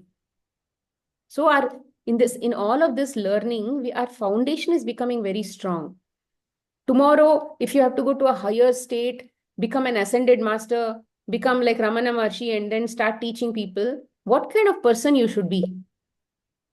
In some life, if let's say you become Ramana Maharshi type of person, what kind of person what kind of practices you should have followed in your life to be able to get there? Don't you deserve to get there with that wisdom and be that example for other people to follow? How will you be able to get there without practicing all of these lessons? So this is what life is making you to be. All of the baby souls that are still coming into the earth, they need you. You should be the teacher to them, no? Unless you are willing to be the teacher tomorrow, how can you teach? How can you be rather going forward? We are all teachers tomorrow. We are all going to be that people who will be leading somebody else in future. So we need to get that wisdom. We need to be able to see the truth and then be willing to be somebody else's guide tomorrow. So many guides are actually helping us in this class or maybe on a daily life. All the ideas and all that we get, what do I cook today? Some idea we get, rasam like this, with that tur dal, with that turad dal, like this, something we get, no? Who's giving all these ideas? Suddenly, how things pop up in our head? Somebody should be prompting, no? We know the recipe, but how did that recipe just pling? How did it just come up into your head? This is coming through all of these helpers. Tomorrow we will be that helper. We will be guiding people, giving them ideas. You can try this, you can try that kind of thing. But if we are not willing to walk that path, we can't guide them, no? And people who can't guide, people who are not willing to walk, will not reach that path at all. Only the brave ones have come here, and the braver ones will be able to go there. And we are all brave. Everybody is brave because we are all made up of the same content, which is God. So hence, acceptance, do it because this is a drama of life. I've come here for some experience, so I'm just going to follow acceptance and surrender. I'm not going to think about anything much because I know even if I think about all those things, it'll anyway not work. I've tried, no? All these years I've tried for all that. In my own way, I've tried. But it has not led me beyond whatever problems I have. So why not try something different? I'll follow acceptance and surrender for 6 months and see. Like without even questioning that, I'll follow for 6 months. I'll do chanting also for 6 months. Let's see where I go. At least with that attitude, at least you can go. But then while you are committing to that attitude, you should give your 100%. But even in that state also, God will help. Because you would have gone to a state. It is like that. There is no way it can be faulty. The more you trust God, the more He is going to make you trust Him more. Give you an opportunity to trust Him more. Did I answer your question? Yeah, Smita. And one more thing, like I used to believe, this is my belief system, like I don't have time to do multiple things. I think I talked about this to you before also. But whenever I try to, interpret this, there is a sudden voice that comes over on top of this and said, say, for example, in the examination hall, the paper is meant for 3 hours, right? So somebody will complete within 3 hours if they have practice. For example, some will not go to the exam hall without any practice. Even they don't even write one time the model paper and then they go for the exam. For them, it seems to be the time is not enough. And few will complete soon, they would have practiced something in their life. So I just suddenly this example sparked into my mind. So whatever the duty that has been assigned to me by God, thinking that I have, it's not like I don't have time. God has designed my life in such a way that whatever duty that is being given to me can be done in whatever the time frame that is allocated for me in a day. So it is only my belief system that I am not able to do it. Maybe I would have, scroll through the videos and said for some half an hour also will have an impact in my life, right? In the day-to-day life. Not about Uh, time, Rajita. Time expands. Time is it is very relative. It's in our mind only, time. And I have experienced this. Time sort of expands when I say, if you are, let's say, whenever you're doing duty, you're doing chanting, you're thinking about God, you're conversing with, in your head only, you're like, in that mood, God mood kind of feeling. And you're also, even you're not in God mood, you're thinking about whatever you're doing, and then you're enjoying. When you're sort of enjoying something, that in your mind some enjoyment is happening, it's not stressed, it's not fighting something else should have been done, I'm doing this, I'm doing that. Resistance is not there. If you're not resistant in your day, if you're in the working mode of your in your working mode, if you're not in resistance, time expands. It means you can do more in a short period of time. In the same time that you feel you would have achieved more, because in that, in those moments where you're enjoying and doing, or even if you're not enjoying that present work, if your mind is enjoying something else that you're thinking, which is not stress kind of thinking, it is more, let's say, you're enjoying some song and you're singing, and then you're thinking about the meaning of the song and you're working and all of that, time comes to a stop. Time halts for you. And that halting will keep happening multiple times in a day, but work is happening. So then it feels like I have actually achieved more in a short period of time. So it's the mind that actually makes the time short, where you feel that I have not achieved, or it's the same mind that makes the time expand. It depends on what is your state of mind. So if you are able to bring that state of mind, so like many people ask me, how is it that you're able to do so many things in the day? I have so many different things I do, but for me, I don't feel like I'm stressed. Why? Because most of the time I'm constantly thinking of how to do this, how to think about this, how to think about God here, how to bring God here, how to remove expectations here. I'm constantly thinking like that only. Like that kind of chintan only is going on. And it is all leading me to my self-realization only.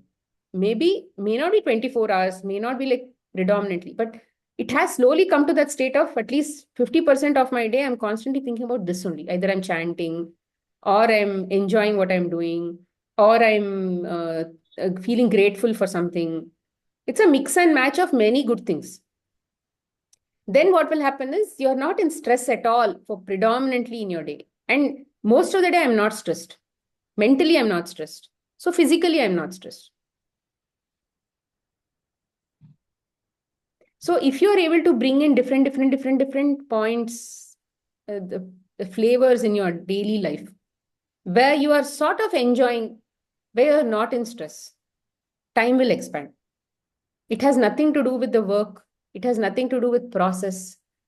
Because like you said, whatever you have today is enough for your capacity. You can do it, that's why it is there. But how to do it, how best to do it, how smart to do it, is all depending on this mind. Because of resistance, you are drained, mentally drained. Lack of acceptance of self also. But now you understood, which means now you'll probably be able to accept. It expands, it really Smita, you and you surrender. enjoy. Surrender also. Even let's say you're practicing and you're not able to fully still achieve all of these tasks. It's okay. Just say, yeah, it was not meant to happen. That's why it didn't happen. Tomorrow I'll try. You can prioritize that. See, from your side, whatever best you can do, prioritization and all of that, you can do. But rest of it, leave it to God. But enjoy the process. Don't enjoy that, oh, I wanted to finish this, but didn't finish. Typically, what I do know in some of the areas, I say, timekeeper, can you please help me? I have this imaginary timekeeper in my head. So I just say, timekeeper, can you please help me manage this task and this task within this? Let's say I have to go somewhere. Can you please help me manage this and this in this period? It's just my imagination. I'm still doing, but I'm still focusing only on doing. I'm not stressed or anything because in my mind, I'm okay if it is not working also. It's not just because I assigned it to the timekeeper, I gave him some responsibility, doesn't mean that I'm fully depending on him. I'm just saying that even if it doesn't happen, I'm still okay. So it's sort of in surrender also. It's like different elements of what your knowledge is, you're bringing together. That's all. Okay. Smita, one last thing, like you said, there is no mental resistance and hence there is no physical resistance, which would eventually leads to the extension, whatever the time or whatever the space, etc. So, see, the restriction or the tiredness that we get is because of we are restricting something that is going in the flow of life. Say the job I do, or even taking care of my baby, or whatever I should rather I'm not feeling it as a responsibility and do it in a complete surrender. I'm just restricting, saying this is not good, this job is not good, or what. I'm just saying it as a job. If it is for you, like if the job that you are doing, you are not aligned to it much, what will you do? Like because restriction will automatically come, so that drains our mental capacity. So in Job that is in case, front of you. You don't have to like it. The very fact that it is in front of you, it means it was meant for you. Like I've given this example many times. Suddenly there is some spillage in the kitchen. It's a job you don't like. You also probably had to rush somewhere. Now you have a job. You don't like that doing that job. You still have to do that job. You don't have your mind doesn't have to like everything. The very issue that we have is going behind likes and dislikes. We don't have, like I said, to become eligible for the good feeling of life, good feelings while doing the work, we need to be able to earn to that. We need to be able to earn to go to that level by doing a job like a servant. The servant doesn't have to like the job. He just has to do the job. So you just have to do the job that is with you, with discipline, with this, with that, everything.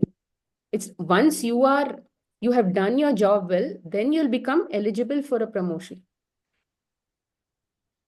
where you can take your own decisions and all of that. But now you still have to be doing the job that was given to you without questioning. Why is this job for me? I don't like this job. No.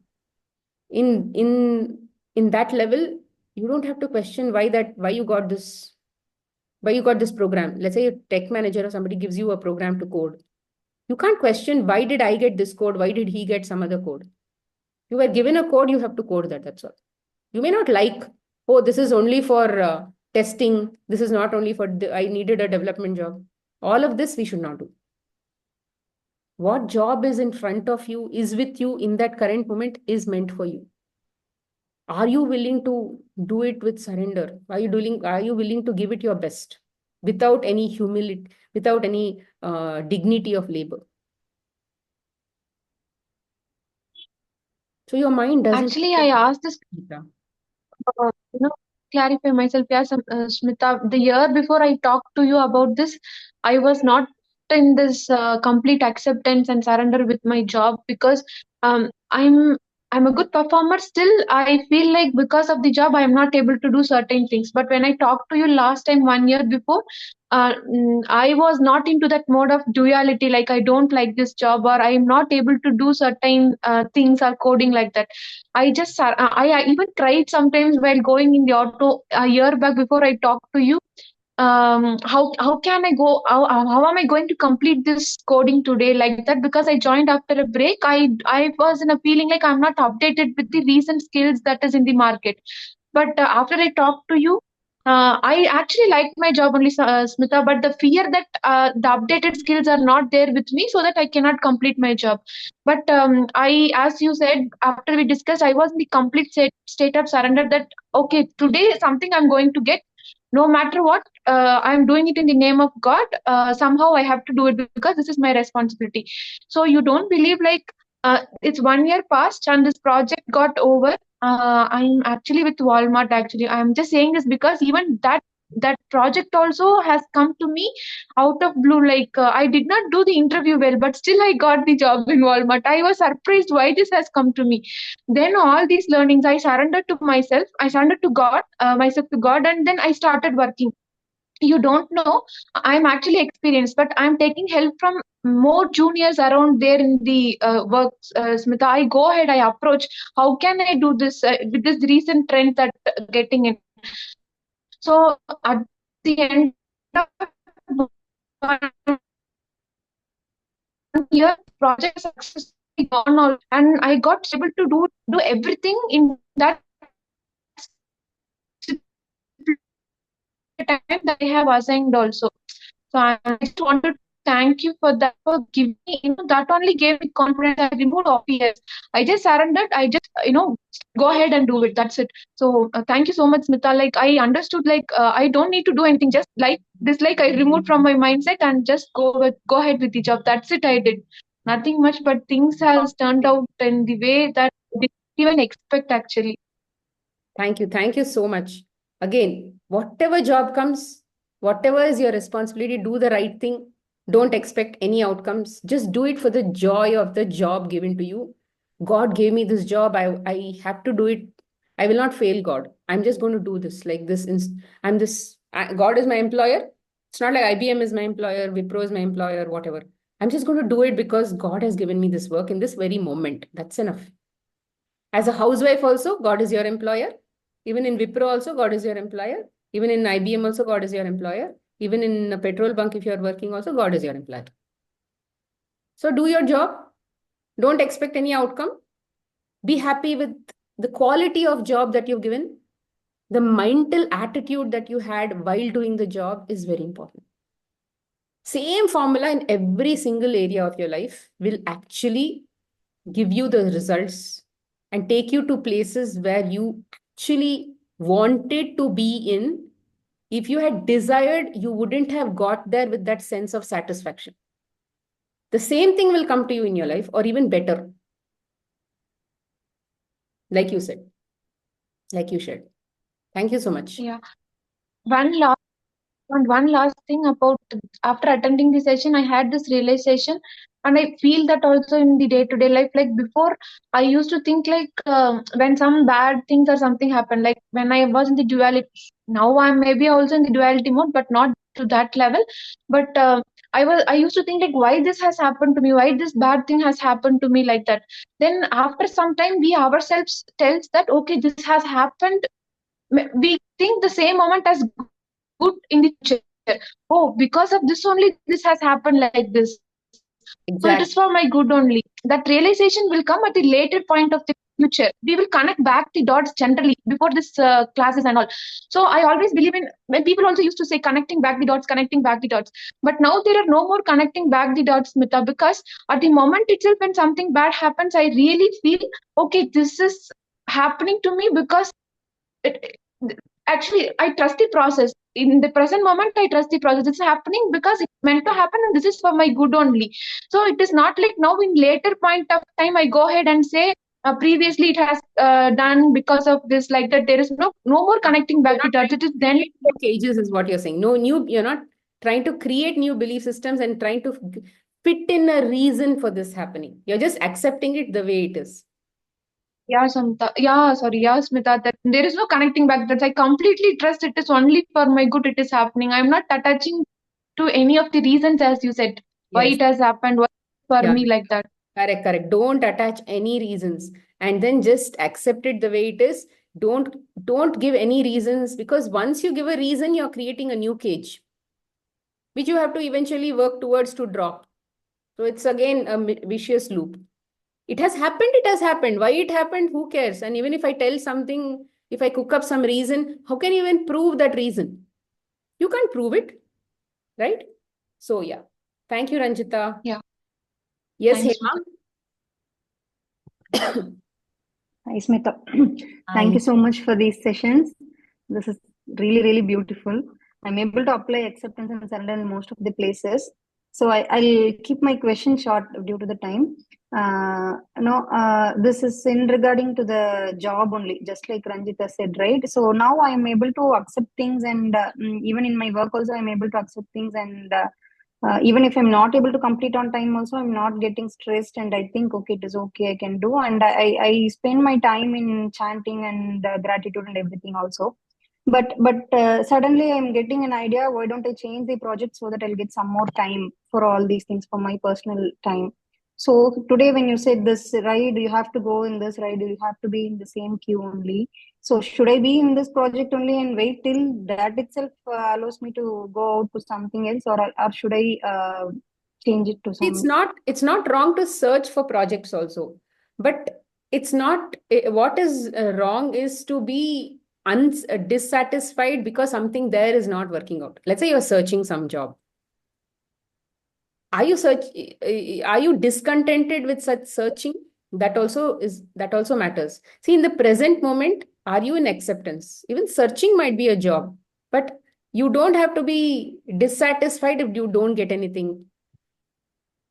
It's like that mind should be always calm. And again, if when you're searching also, what karmic lessons you have to learn in this job, you learn in that job also, because it is just about pose and you POSE and you POSE and you. That's it.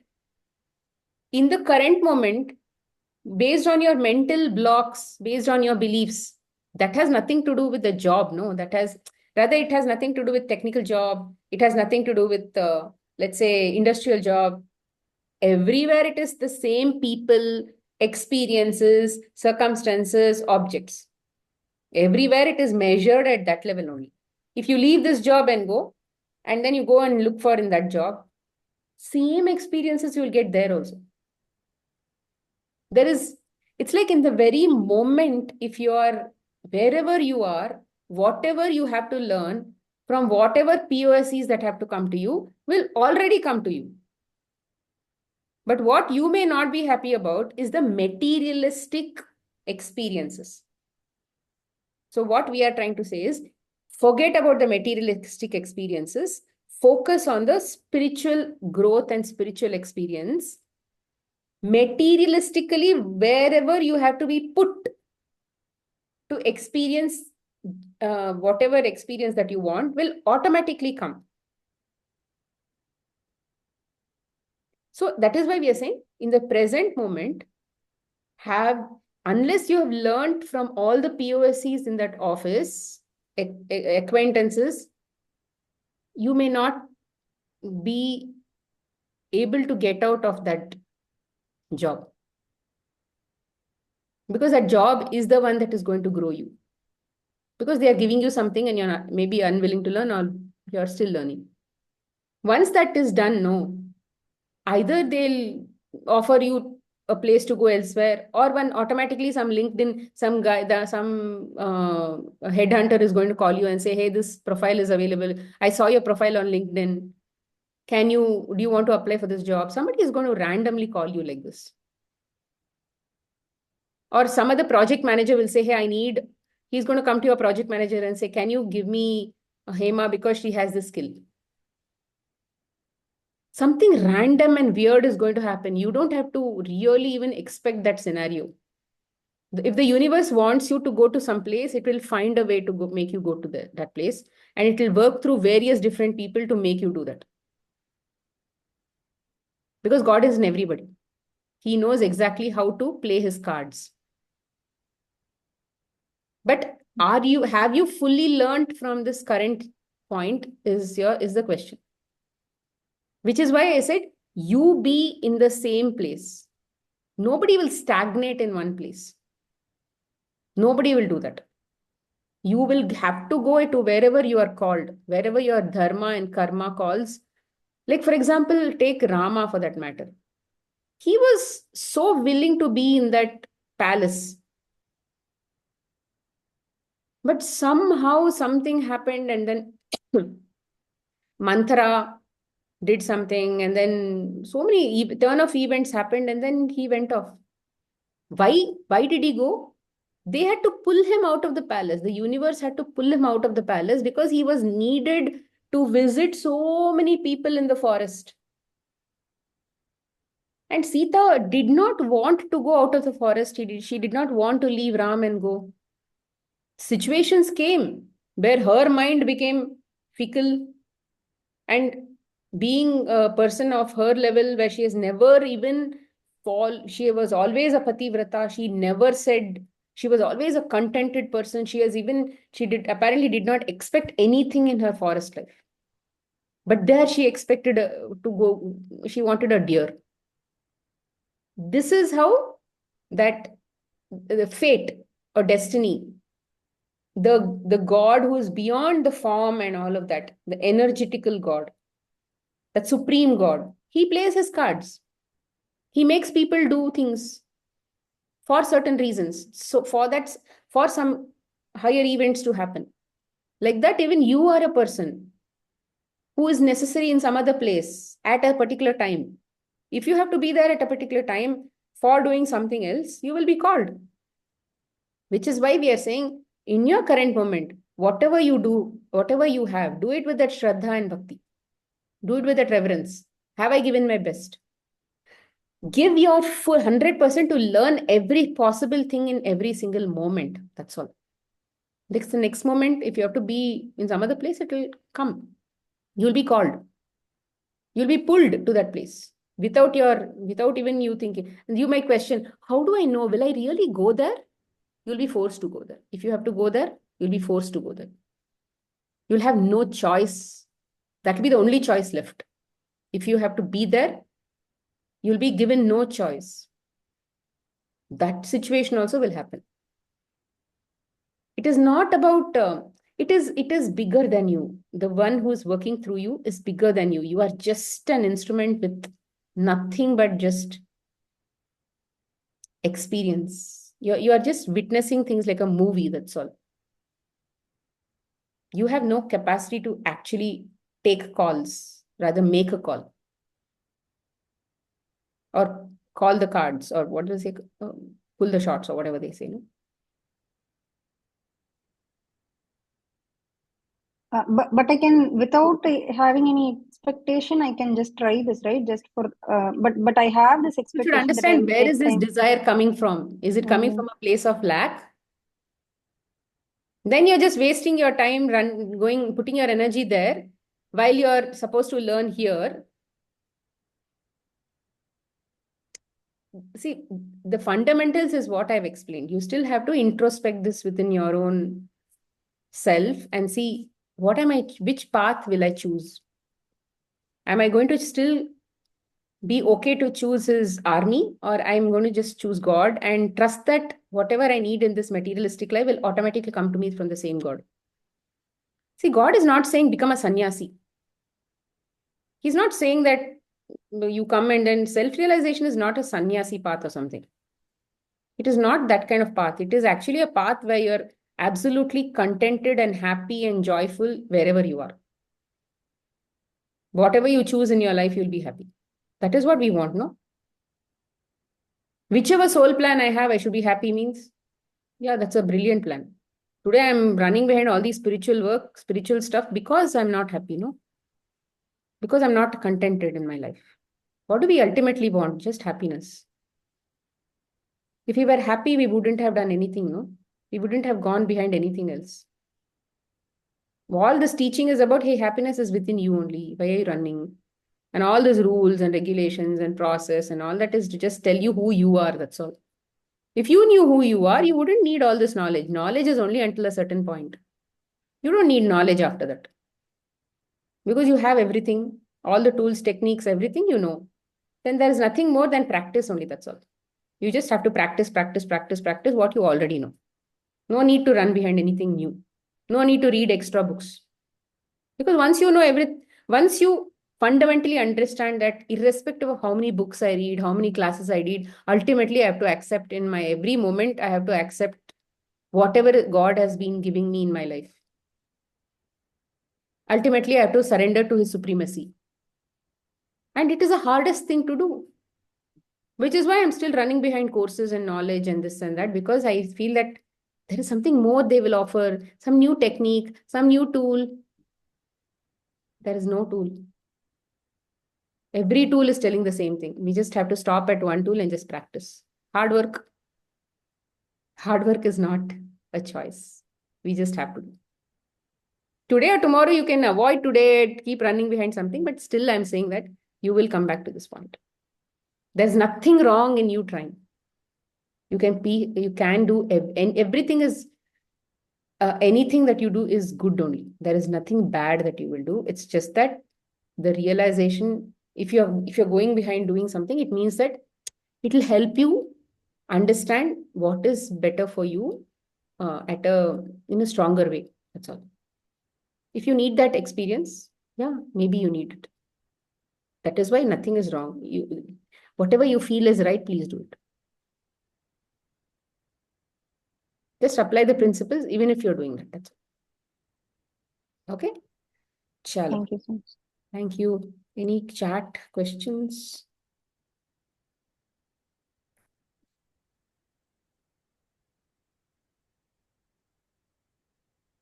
Yeah, thank you. Devadurga, I think you had a question regarding your job. Yeah, you already got the Yes, answer. Akka. You already got your answers. Okay. Yeah, I already got the answer, but still, there is one thing I wanted to do. Just want to check with you also, Akka. Mm. So, within 2 months, there is a layoff going to happen at my work. So they have already set the date that it is going to be March 1st.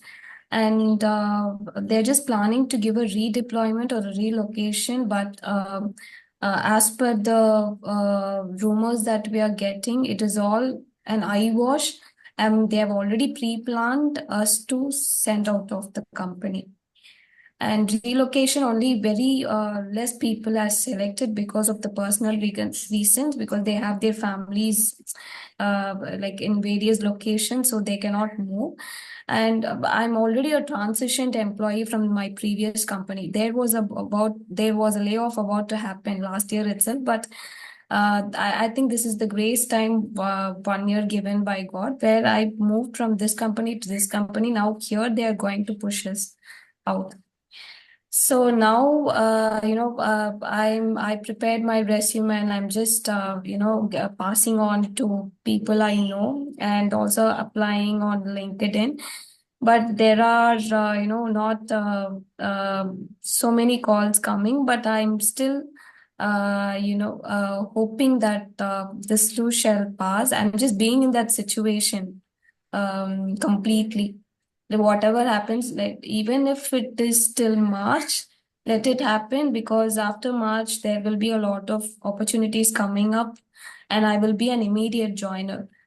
So what is that I can do now, Akka? Like, I can completely surrender and wait so that I will get a call. See, typically, companies don't take any decisions for hiring new people until Christmas happens, Yeah, right? please. Because there is some amount of leaves that they give.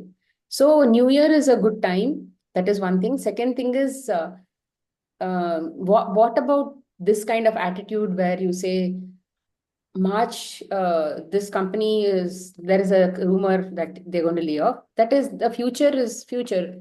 Anything possible can happen where even layoffs may not happen, or everybody may get laid off and you may not get laid off. Any possibility can such things happen. Impossible can happen. So instead of thinking about whether impossible will happen, possible will happen, whatever, irrespectively, this company is giving me food today. I'm going to give it my best while it lasts. And I'm sure God is going to show me who I can serve, or who is going to be provided, rather who I can serve maybe after that. If that runa or that karma or whatever it is that I have for this company is over, then you'll be taken to that next job where your services are needed. If you are a person who is that karma yogi here, you will definitely be pushed there because you are moving with the flow of life. But if in the flow of life you are in resistance, then it will be difficult for the river to push you because now you're behind a stone. So, what I'm saying is, whatever may be the rumors, you don't get affected by it. Just give your best and trust the flow of life. You can search, you can apply, do all of those things. But just do thinking that that is also my job. It's also a task. It's also a task that God has given me. I'll apply that also. I'll do this also. I'll do that also. But I'm just going to do everything with as if it is like, to what if I die tomorrow? I should be able to give my last best performance. The Just rumors are that about best this. performer mode every single moment, irrespective of whether the company is going to lay you off or whatever. When company lays us off, it is actually just a drama, no? It's just a bunch of people, and the bunch of people are also controlled by their own destinies. And it's just that the karmic experience with those bunch of people are over, and now you're going to get a new set of people. So don't hold it against anybody, or don't feel that there is a person, there is this company. Don't blame anybody. It's just that wherever we have debts, wherever we have exchanges to make, it will keep coming. And if you have to learn from hard experiences, it is only because you resisted in that area. You have baggages in that area, which is why acceptance is necessary, because baggage cannot be released unless you experience that area, or knowledge will come in that area. That knowledge only you have to accept. Oh, it is like this. Okay, fine. That knowledge should sink in so deep already that you'll be like, no, I cannot do this anymore. So either the knowledge has to teach you or the experience will teach you if you don't learn from knowledge. So which is why knowledge, initially experience will gently come. Along with knowledge, it will come. But then if you're able to accept knowledge itself and then use that experience and go forward and be surrendered, acceptance and all that, then by force, you'll not learn. By force, when do we learn? Because we are adamant. We're adamant to still continue to stay with our belief system. We want to be rigid. Which is why at that time, even if your mind doesn't like it, just do your duty. Because it is the right thing to do. Push yourself to do your duty. Push yourself to chant because that is the right thing to do. And it is going to help you seek things clearly. It will give you clarity in your mind. It will not change the situation. It will give you clarity to accept. That state of mind is going to change the situation. It's I a will state keep of on mind writing. all the time. Keep on writing gratitude and accept this situation, and then taking action of applying jobs. You can take action of applying jobs, like I told Hema. It is not wrong. But in that moment, if you have to apply job, look at that also as a task that you had to do. And But then not out of enjoy lack. the applying of jobs also. While applying jobs, don't think of, oh, yo, whether I'm going to get this job in this company is like this, I'm not having this skill. Don't think all that. Don't think about the outcome. Just do your job, which is that current task, without any expectations. That mantra is do your job without any expectation. That job can be anything. Give your best. Give your best Thank to you so applying the job. Give your best to doing this thing for the company. Give your best, give your best, give your best in your each moment without any expectations of outcomes. Don't judge yourself at any point. You are already ready for whatever job you're doing. How you do, what outcome that job gives, whether it was efficient, whether you passed, whether you failed, it really does not matter. That had to happen, hence it happened. Yeah, Focus so on the going from a process, enjoying the process, and those kinds of things. First part of the equation. Okay. and the layoff has been confirmed. Just the redeployment is under rule. Confirmed future path. Who knows the future? No, we have got this email like for the various teams, and now it's So been you are going already to be laid off. How do you know? uh, because we have been told by the management that from next month we have to give training to the other people as we are going to get layoff in the month of March. So they have said the project is over and on March 1st, project will be over.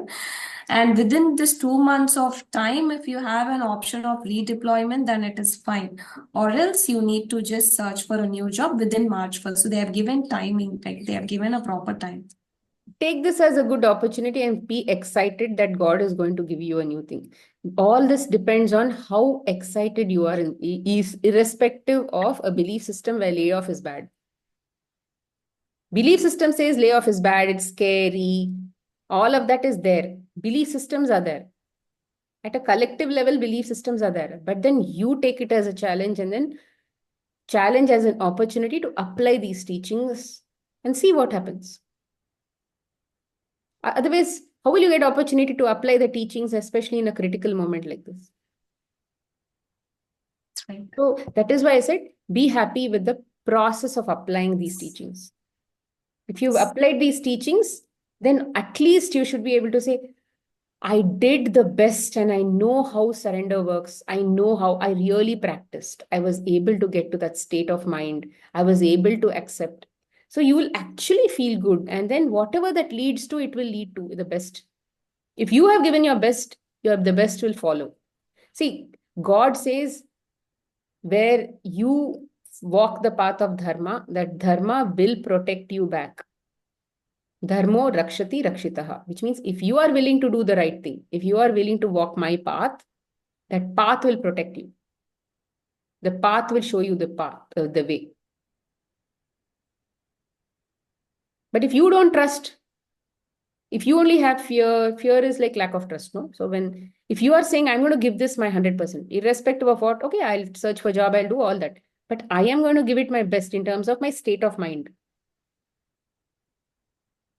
Take this as an opportunity and every moment ensure that you are actually feeling very good. For whatever reasons, you put your reasons in the head and then you give that good feeling in your mind. I feel good because I'm good. I accept it. I feel good. I feel good because this company is giving money, and you, even without reasons, you can do. But I'm just saying, if reasons really help, yeah, maybe for now reasons. Over time, you'll get rid of reasons. Okay? Thank you so much. Done. Thank you. Take care. Bye, everyone. Bye. Thank you. Thank you, Smita. Wonderful sessions. Thank you, Smita. Thank you so Wonderful much. session. Yeah. Thank you.